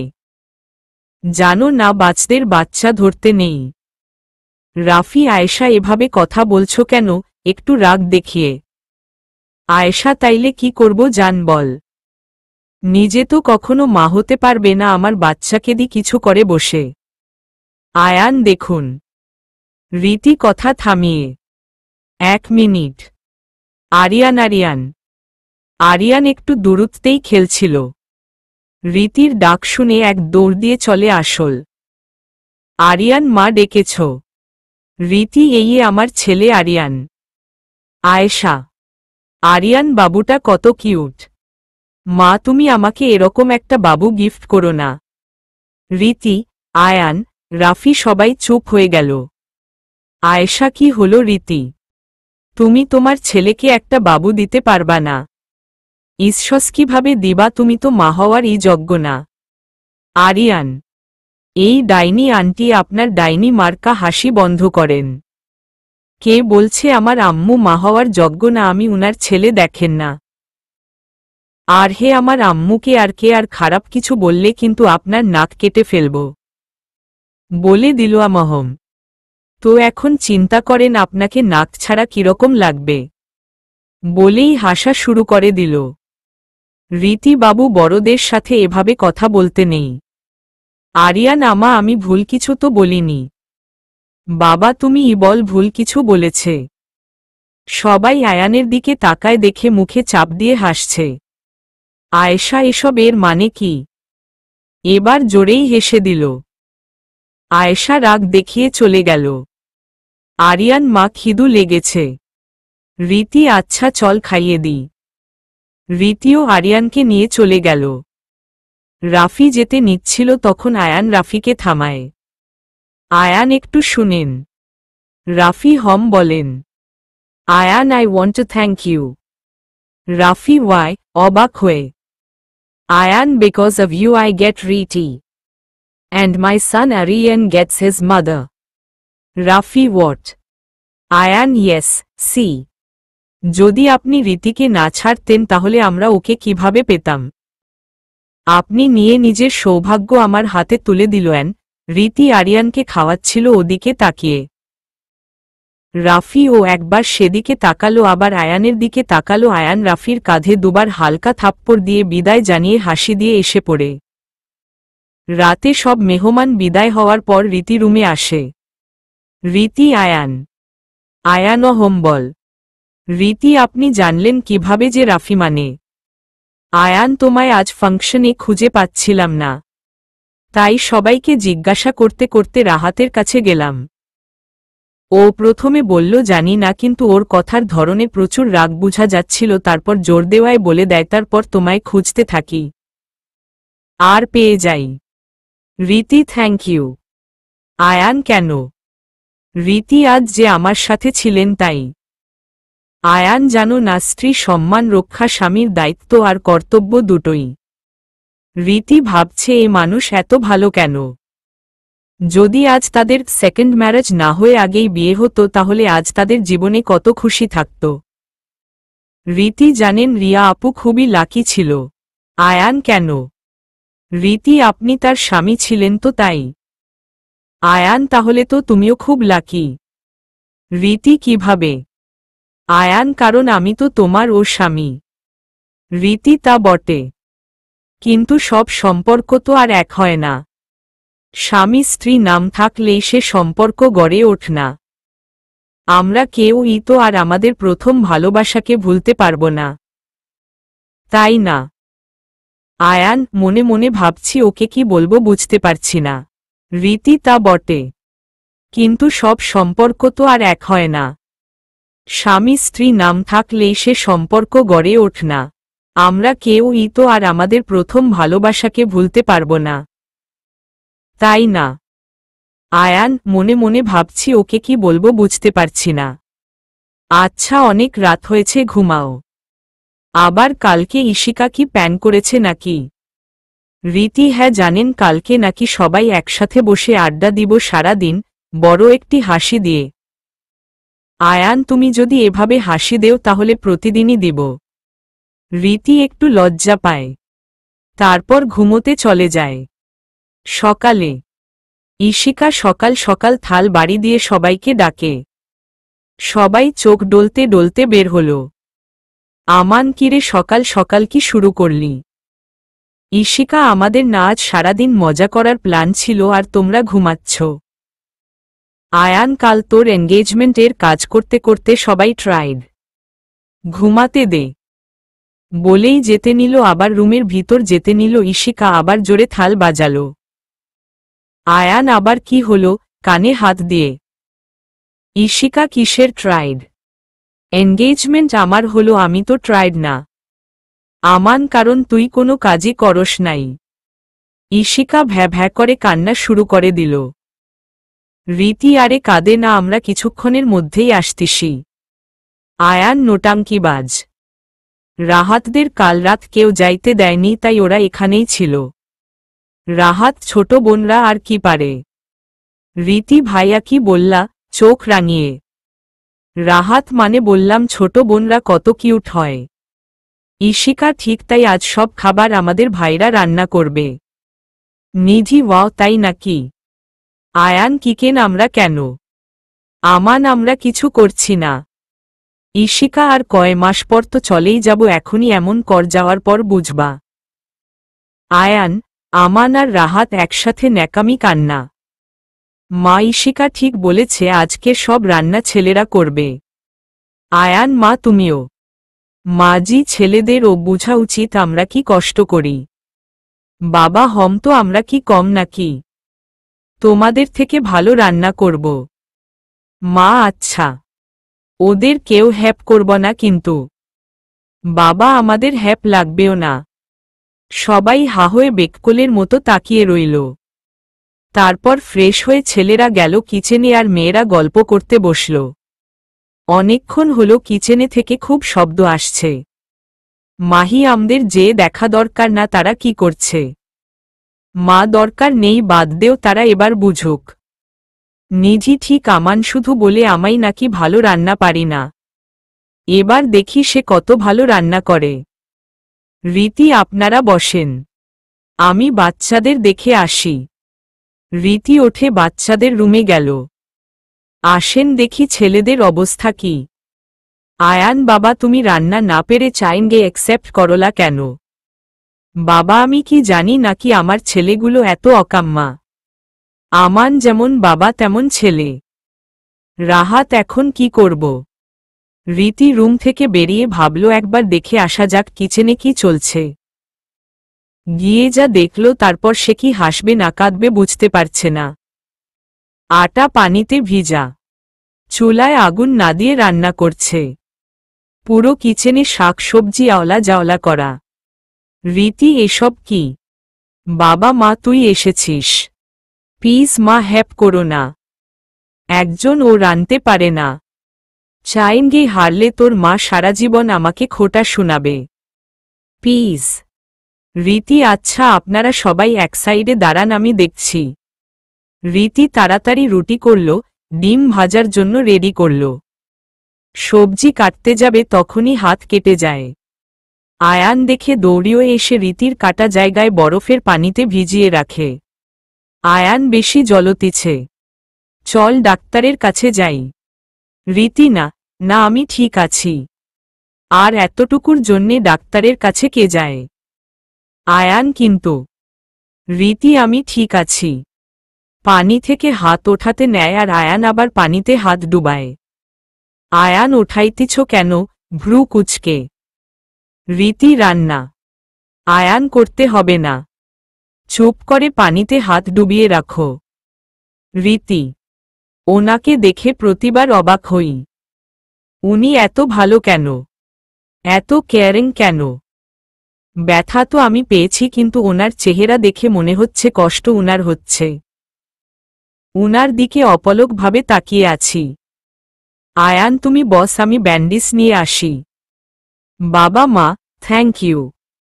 আর কিছু করা লাগবে না, এগুলোই হবে। আর বেশি ব্যথা করছে না তো? রীতি না বাবা। বাবা আচ্ছা আমান চল, খাবারগুলো টেবিলে নিয়ে যাই। আমান চলো। বাবা আর আমান ভাইয়া চলে গেল। রাহাত তুই অনেক লাকি রে, আয়ানের মতো স্বামী পেয়েছিস। এবার অতীত ভুলে বর্তমানে সংসারটা কর। আয়ান তোকে অনেক কেয়ার করে। ওকে তোর অতীতের জন্যে হারাস না রে বোন। আমি কিছু বলতে পারলাম না। এতক্ষণে আয়ান এসে পড়ল, হাতে ব্যান্ডিজ করে দিল। রীতি থ্যাংক ইউ। আয়ান একটা হাসি দিয়ে চলে গেল। আমিও সবার কাছে চলে গেলাম। নাস্তার টেবিলে মা বাহ সবাই ভালোই রান্না করেছ। তাহলে দুপুরে কি রাঁধছ? আমান দুপুরে মানে? মা তো দুপুরে রান্না না। বাবা মাফ কর, দুপুরে বাহিরের থেকে আমায় নিব। আর যুদ্ধ করতে পারবো না। চাইন গে তোমরা জিতলা। তোমরা গ্রেট। সবাই হেসে দিল। রীতি। আমি শুধু আয়ানের দিকে তাকিয়ে রাহাত ভাইয়ার কথা ভাবছিলাম। আয়ান দেখে একটা চোখ টিপ মারল। আমি অন্যদিকে তাকালাম। বিকেলে সবাই ড্রয়িং রুমে বসে গল্প করছিলাম। ঈশিকা মাহি আপু ওদিন না বলেছিলে ছোট ভাবি খুব দুষ্ট ছিল, তা কি সত্যি? মাহি হ্যাঁ অনেক। রাহাত ওর দুষ্টামির কারণে সবাই অতিষ্ঠ হয়ে যেত, কিন্তু সবার মন ও ভালো থাকত। নিধি সত্যি। মাহি হ্যাঁ। জানেন আমাদের ফ্রেন্ডশিপ ক্লাস 3 থেকে। এই মেয়েটা তখন থেকে প্রতিদিন টিফিন টাইমে টিচারদের টেবিলে ওঠে নাচত। আমাদের স্কুল, কলেজ, ভার্সিটিতে এরকম কোনো টিচার নেই যার ব্যাগে ও তেলাপোকা প্লাস্টিকের সাপ রাখেনি। যদি কোনো ছেলে ওকে বা আমাকে ডিস্টার্ব করত তাহলে ও একবার এক স্টাইলে এমনভাবে মজা চাখাইতো ওদের আমাদের বোন করে ফেলত। আরও কত কি। এসব কিছুই না। সবাই হা হয়ে রীতির দিকে তাকিয়ে আছে। ঈশিকা ভাবি নাকি সাজতেও অনেক পছন্দ করত। মাহি হ্যাঁ এমনি এইটি দেখতে পরীর মতো উপর দিকে সাজলে উফফ বলে বুঝাতে পারব না। সব ছেলে ওর জন্যে পাগল ছিল। আর এর উপর যখন ও নাচত তখন তো। এর আগে বলার আগে রীতি মাহির হাত ধরে ফেলে। নিধি রীতি নাচতে পারে। রাহাত হ্যাঁ অনেক সুন্দর। আজ পর্যন্ত কোনো কম্পাশন হারেনি। ঈশিকা ভাবি প্লিজ নেচে দেখাও না। রীতি না না। ঈশিকা প্লিজ ভাবি। সবাই অনেক রিকোয়েস্ট করার পর মানল। ঈশিকা ছাদে চল। নিধি কিন্তু বাইরে মেঘ জমা বৃষ্টি হবে। মাহি রীতির বৃষ্টিতে ভিজে নাচা খুব পছন্দ। আরিয়ান আম্মু তাজলে তাড়াতাড়ি চল না। সবাই ছাদে যেয়ে গান ছাড়ল। প্রথমে রীতি নাচছিল না, কিন্তু পরে চোখ বন্ধ করে নাচা শুরু করল। কিছুটা ক্লাসিক, কিছুটা বলিউড স্টাইল। সবাই ওর নাচ দেখে হা হয়ে তাকিয়ে রইল। আয়ান ও অবাক হয়ে রীতির দিকে অপলকভাবে তাকিয়ে রইল। এর মধ্যেই বৃষ্টি শুরু হয়। আয়ান রীতিকে বৃষ্টিতে ভিজে নাচতে দেখে ওর প্রতি মুগ্ধ হয়ে তাকিয়ে আছে। ওর পলক যেন পড়ছে না। বৃষ্টির প্রতিটি বিন্দু যেন রীতির সৌন্দর্য আরও বাড়িয়ে দিচ্ছে। আর রীতি আজ বৃষ্টিতে যেন তার সব দুঃখ কষ্ট ভুলে গেছে, সে শুধু বৃষ্টির বিন্দুগুলো উপভোগ করছে। রাহাত আয়ানকে ধাক্কা দিয়ে সামনে এগিয়ে দেয়। রীতি নাচতে নাচতে তার খেয়ালই নেই যে সে কখন এসে আয়ানের বুকে পড়ল। রাহাত আর মাহি সবাইকে নিচে নিয়ে গেল। আয়ান আর রীতি ছাদে সম্পূর্ণ একা। রীতি, আমি উনার বুকে এসে পড়লাম, আর উনি ধরতে যেয়ে আমার কোমরে হাত রাখলেন। আমি চেয়েও কেন জানি নড়তে পারছি না, পুরো বরফ হয়ে গেছি। আয়ান, পানির প্রতিটি বিন্দু আমায় ওর প্রতি আকর্ষণ করছে। ওর নাচ দেখে নিজেকে সামলাতে পারছিলাম না। যখন নাচছিল তখন ওর হাসি আমায় পাগল করে তুলছিল। আমার নিজের শরীরের উপর কন্ট্রোল করতে পারছি না। ওর কোমর থেকে হাত দুটো উঠিয়ে হাতগুলো ওর দুই গালে রাখলাম, মুখটা একটু উঠিয়ে ওর ঠোঁটগুলোতে আলতো করে নিজের ঠোঁটের ছোঁয়া লাগালাম।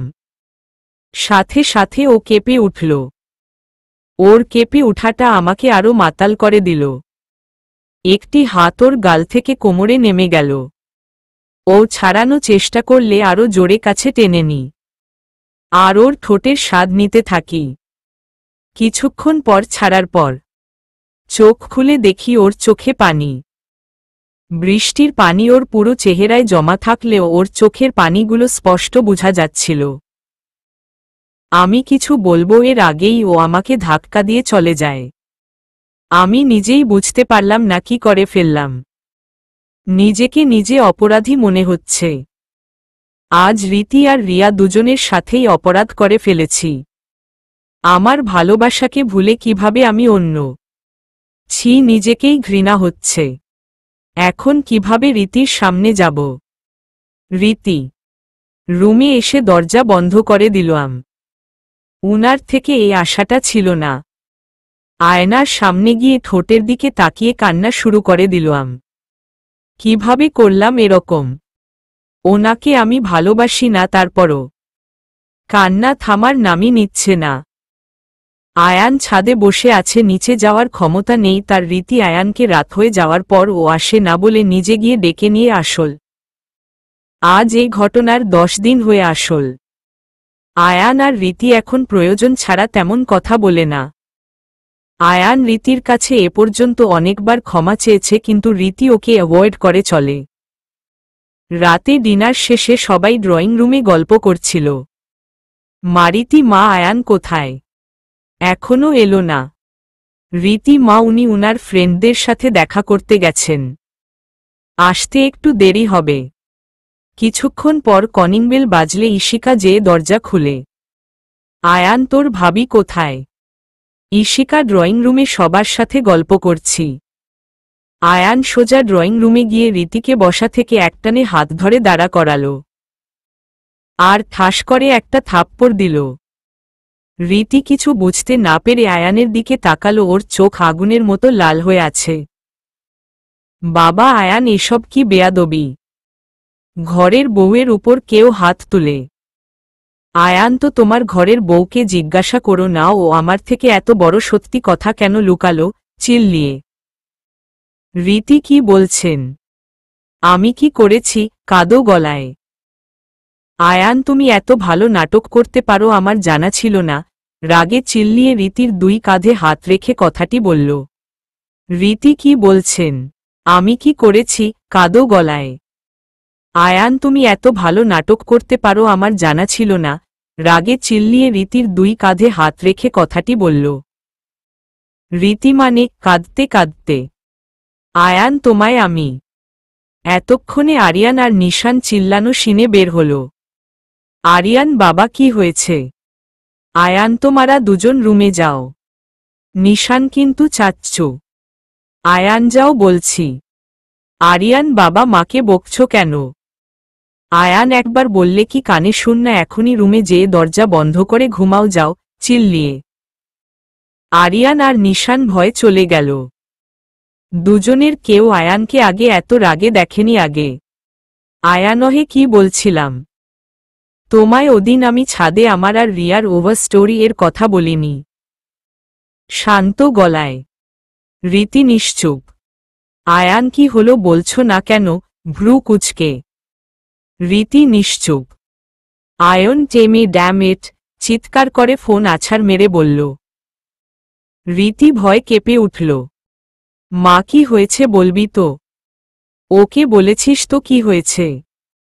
আয়ান মা তোমরা সবাই জানোই তো আমি রিয়াকে কিভাবে ভালোবাসি। ঈশিকা হ্যাঁ, প্রথমে রিয়া ভাবির নাচ দেখে পছন্দ হয়, তারপর চিঠি অদলবদল করে ভালোবাসা। আয়ান আজ 11টা বছর পর আমি জানতে পাচ্ছি যে মেয়েকে আমি ভালোবেসেছিলাম তা রিয়া ছিল না। ঈশিকা কি বলছিস তুই? আমান তোর মাথা কি ঠিক আছে? এসব কি বলছিস? আয়ান জানতে চাইবে না মেয়েটি কে ছিল? বাবাকে? নিধিকে? আয়ান আপনাদের ঘরের ছোট বউ। রীতি মা তুই কি বলছিস কিছুই বুঝতে পারছি না। নিধি রীতি আয়ান কি সত্যি বলছে? রীতি মাথা নিচু করে দাঁড়িয়ে আছে। বাবা এসব কি হচ্ছে এই ঘরে? কিছুই বুঝতে পারছি না। আমান আয়ান তুই একটু বুঝিয়ে বলবি। আয়ান আজ আমি অফিস শেষে আমার ভার্সিটির ফ্রেন্ডদের সাথে দেখা করতে গিয়েছিলাম। সেখানে প্রায় সবাই আসছিল। কাউকে বিয়েতে দাওয়াত দিনি বলে সবাই আমার বউয়ের ছবি দেখতে চাইল। সবাইকে ফোন বের করে দেখালাম, তখন জানতে পারলাম রীতি ওই মেয়ে যে ডান্স কম্পাশন এরিয়াকে হারিয়েছিল। ঈশিকা তো রীতি ভাবি তো অনেক সুন্দর নাচে হারাতেই পারে। আয়ান আমার কথা কি শেষ হইছে? চোখ রাঙিয়ে। ঈশিকা সরি। আয়ান তারপর সবাই তারিফ করছিল কারণ রীতি নাকি আমাদের ভার্সিটির সবচেয়ে সুন্দর মেয়ে ছিল। কিন্তু কিছুক্ষণ পর খেয়াল করলাম মিনা, রিয়ার বেস্ট ফ্রেন্ড, ওর ছবির দিকে হা করে তাকিয়ে আছে। আমি ওকে জিজ্ঞাসা করলাম, আয়ান মিনা এভাবে হা করে তাকিয়ে আছো কেন? মিনা ভাবছি। সত্যিকারের ভালোবাসার মানুষদের যতই কেউ দূরে সরাতে চাক তারা কোনোভাবে মিলেই যায়। আয়ান মানে? ভ্রু কুচকে। মিনা আসলে।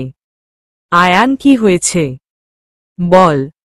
মিনা আসলে তুমি যে মেয়েকে ভালোবাসতে সে রিয়া না রীতি। আয়ান এসব কোনো ধরনের মজা? এটা মজা করার জিনিস, রাগ দেখিয়ে। মিনা আমি কখনো এটা বলতে চাইনি, কিন্তু এখন না বলে পারছি না। হয়তো রিয়ার আত্মাও শান্তি পাবে তোমাকে সত্যিটা জানালে। আমাকে আগে বলা উচিত ছিল, কিন্তু এখন বলছি। আসলে রিয়া তোমাকে ভার্সিটির প্রথম দিন থেকে পছন্দ করত। খুব ভালোবাসত তোমায়, কিন্তু তুমি সারাদিন বই নিয়ে থাকতা, ওকে পাত্তাই দিতে না। একদিন রিয়া আর আমি তোমাকে চিঠি রাখতে দেখি ডান্সরুমে। রীতির প্র্যাকটিসের পরই রিয়ার প্র্যাকটিস ছিল, তাই তখন গেলাম। ওদিন একটু তাড়াতাড়ি গিয়েছিলাম, কিন্তু কিছুই বুঝতে পারলাম না। কিছুক্ষণ পর দেখি রীতি দরজার ভিতর থেকে মুখ বের করে উকি মেরে কি দেখে চিঠিটি নিয়ে হাসি দিয়ে আবার ভিতরে ঢুকে দরজা লাগিয়ে দেয়। রীতির প্র্যাকটিস শেষে আমরা ঢুকলাম। ওর লকারটাতে ক্লিপ ঢুকিয়ে খুলে ফেললাম। তারপর অনেকগুলো চিঠি দেখলাম। আর তোমার হ্যান্ড রাইটিং রিয়া চিনত, তাই বুঝতে সময় লাগেনি যে হাতে লেখাটা তোমার। সব পড়ে বুঝলাম যে তুমি আর রীতি অনেক দিন ধরেই কথা বলছো, কিন্তু এখনো দেখা করনি। তারপর রিয়া তোমাকে পাওয়ার জন্য এতই পাগল ছিল যে প্ল্যান করল যে তোমাকে তোমার ময়ূরী সেজেই পাবে। টিচারের সাথে কথা বলে রীতির সাথে প্র্যাকটিসের টাইম এক্সচেঞ্জ করে নেয়। আর রীতির সময় সকালে এসে পড়ে আর সব চিঠিগুলো সরিয়ে ফেলে। রীতি জিজ্ঞাসা করলে আমরা বলি আমরা চিঠির ব্যাপারে কিছু জানি না। তারপর তুমি হাতে লেখা চিনে যাবা, তাই আর চিঠি দিনি। প্ল্যান অনুযায়ী তুমি 3 পর এসো। আর রিয়া আর তোমার রিলেশন শুরু হয় কিভাবে তা তো আর বলার দরকার নেই। আমাদের দুজনের ডান্স কম্পাশন নিয়ে ভয় ছিল। আমরা প্ল্যান করেছিলাম যে রিয়া পায়ের মোচড়ের অ্যাক্টিং করবে, কিন্তু ওদিন আন্টি অসুস্থ হয়ে যাওয়ায় তুমি আসোনি, তাই কোনো সমস্যা হয়নি। রিয়া তোমার জন্য আর ডান্স কম্পাশনে হারার জন্যে রীতিকে দেখতে পারত না। ওকে অনেক বিরক্ত করত। তারপর থেকে আমরা যথাসম্ভব তোমাকে আর রীতিকে দূরে রাখার চেষ্টা করেছি। কিন্তু বলে না সত্যি ভালোবাসা নিজেই তার ভালোবাসাকে খুঁজে নেয়। ভাগ্যে থাকলে একে অপরকে পেয়েই যায়। তোমার ভালোবাসা সত্যি ছিল আয়ান। তাই আজ 11টি বছর পর তুমি তোমার ময়ূরীকে পেলে, তোমার ভালোবাসা পেলে। সত্যি খুব অবাক লাগছে আমার যে তোমার বিয়ে রীতির সাথেই হলো। জানি মাফ করা পসিবল না, কিন্তু পারলে মাফ করে দিও আমাকেও আর রিয়াকেও। মিনা হাত জোর করে মাফ চাইল। তখন জানো আমি পাথর হয়ে গিয়েছিলাম। শুধু ভাবছিলাম এই 11টি বছর মিথ্যা ছিল। আমার ভালোবাসা মিথ্যা ছিল। আমাদের সম্পর্কটা মিথ্যা ছিল। পাথর হয়ে গেছিলাম তখন। কি বলবো বুঝতেই পারছিলাম না। তখন মনে পড়ল আমি তো সেদিন রীতিকে সব বলেছিলাম। রীতি অবাক হয়ে আমার দিকে তাকিয়েছিল, কেন বুঝতে বাকি রইল না। কিছু না বলে সেখান থেকে চলে আসলাম। সারা রাস্তা শুধু এটাই ভাবছিলাম, চিঠি না পাওয়ার পর কি রীতি আমাকে একবারও খুঁজেনি? তখন কি একবার ও ভালোবাসেনি? আর সেদিন রাতে কিছু বলেনি কেন? বল রীতিউদিন, বলনি কেন আমায়? রীতি নিশ্চুপ। আয়ান আমি কিছু জিজ্ঞাস করছি শুনতে পাচ্ছ না নাকি? চিল্লিয়েই বলল। রীতি ভয়ে ভয়ে বলল, রীতি আসলে আমি চাইতাম না যে আপনি সত্যি জানার পর রিয়া আপুকে ঘৃণা করেন। আয়ান রীতির দুই কাঁধে হাত রেখে শক্ত করে ধরল। রীতি হালকা ব্যথা পেলেও কিছু বলেনি। আয়ান সবার এত চিন্তা কর, তাই না? আমার কি? তুমি কি আমাকে এতই ঘৃণা কর যে আমার কথা একটি বার ও চিন্তা করো না? রীতি চোখ তুলে আয়ানের দিকে তাকিয়ে থমকে যায়।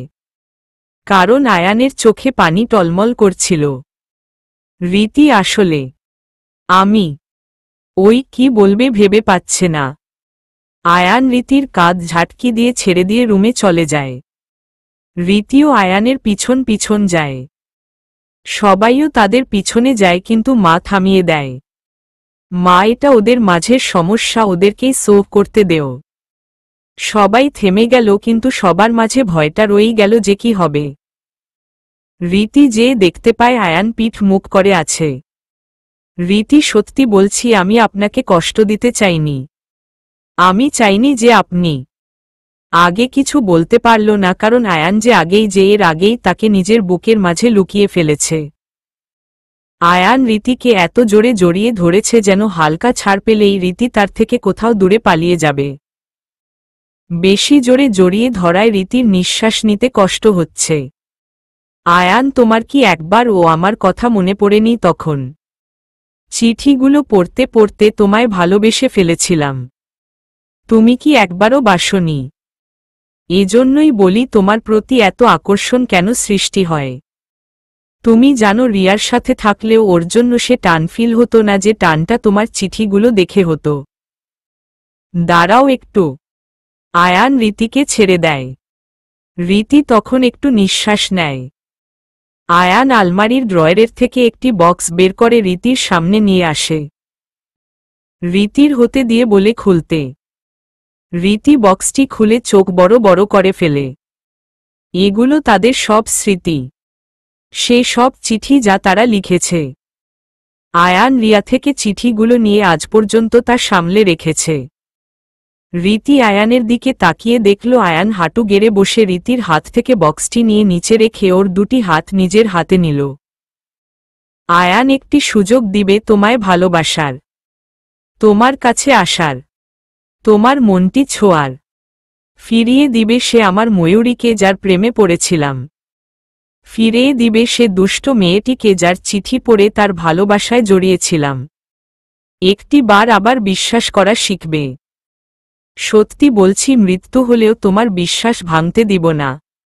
একটিবার আবার ভালোবাসবে, আমায় ভালোবাসবে। রীতি, কি বলবো বুঝতে পারছি না। আমার পক্ষে কাউকে আবার ভালোবাসা সম্ভব না, কিন্তু ওনার চোখের দিকে তাকালে যে সে সমুদ্রের মাঝে ভেসে যেতে ইচ্ছা করে, এ মায় ডুবে যেতে ইচ্ছা করে। কিন্তু হাজার চেলেও এ মনটার কি করব। একবার ভেঙে গেলে যে তা জোড়া লাগানো খুব কঠিন। কিছু না ভেবেই একটি হালকা মুচকি হাসি দিয়ে বললাম, রীতি, চেষ্টা করব। উনি সাথে সাথে দাঁড়িয়ে আমায় জড়িয়ে নিলেন। রীতি, চলেন ডিনার করে নিন। আয়ান, হম চল। চোখ মুছতে মুছতে হাসি দিয়ে খেয়ে দুজনের প্রতিদিনের মতো রীতি খাটে আর আয়ান সোফায় ঘুমিয়ে পড়ে। সকালে আয়ান, কাল রাতের পর সবাই আমাকে নিয়ে খুব টেনশনে ছিল, তাই অফিসে না যেয়ে সবার সাথে গল্প করলাম আর সময় কাটালাম। আরিয়ান আর নিশান কালকে খুব ভয় পেয়েছিল, তাই নিজে ওদের স্কুল থেকে নিয়ে আসলাম। আসার সময় আইসক্রিম কিনে দিলাম। কাল রাত কি হলো ওরা বলেই গেল আইসক্রিমের লোভে। সারা বাড়ি খুঁজেও আমার ময়ূরীটাকে পেলাম না। ওফ, আর সহ্য হচ্ছে না। আগেও ওকে না দেখলে খালি খালি লাগতো, কিন্তু কালকের পর থেকে ওকে না দেখলে ওকে হারানোর অজানা একটি ভয় থাকে। ওকে না দেখলে কিছুই ভালো লাগে না। একই রুমেও নেই, কই গেল মেয়েটি। ভিতরে যেয়ে দেখি রীতি বারিন্দায় ওর ভিজা চুলগুলো মুছছে। আমার থেকে পিঠ করেই চুলগুলো মুছছিল, কিন্তু ওর সে ফর্সা রঙে মেরুন কালারের সেলোয়ার কামিজে ফুটে উঠেছে। এর মধ্যে চুলগুলো একপাশ করে মুছছে। এর মধ্যে ওর ঘাড়ে সে বিন্দু বিন্দু জমা পানিগুলো আমায় আরও কাছে টেনে নিচ্ছিল। যেই ওর পেটে আমার হাত দুটি আবদ্ধ করে টেনে নিজের সাথে মিশাতেই ও কেঁপে উঠল। আমি নিমিষেই আমার নাক মুখ ওর ঘাড়ে ঘষতে লাগলাম। ওর ঘ্রাণ নিতে লাগলাম। আমার যেন নেশা লেগে যাচ্ছিল। ওর ঘাড় থেকে মুখটা ওর চুলে নিয়ে গেলাম। ওর চুলের ঘ্রাণ যেন আমার নেশা বাড়িয়ে দিচ্ছিলে। ওর ঘাড়ে মুখটি আবার নিয়ে আলতো করে একটা চুমু দিলাম। চুমু দিতেই ও কেঁপে ওঠল। ওর ঘাড়ে আরও চুমু দিতে লাগলাম। প্রতিটি চুমুতেই ও কেঁপে উঠছিল। ওর নিঃশ্বাস ভারী হয়ে আসছিল, যা আমাকে আরও পাগল করে দিচ্ছিল। ওর ঘাড়ে আর বেশি নিজের ঠোঁটের ছোঁয়া লাগিয়ে দিতে লাগলাম। ও পিছনে ফিরেই আমায় জড়িয়ে ধরল। চলবে।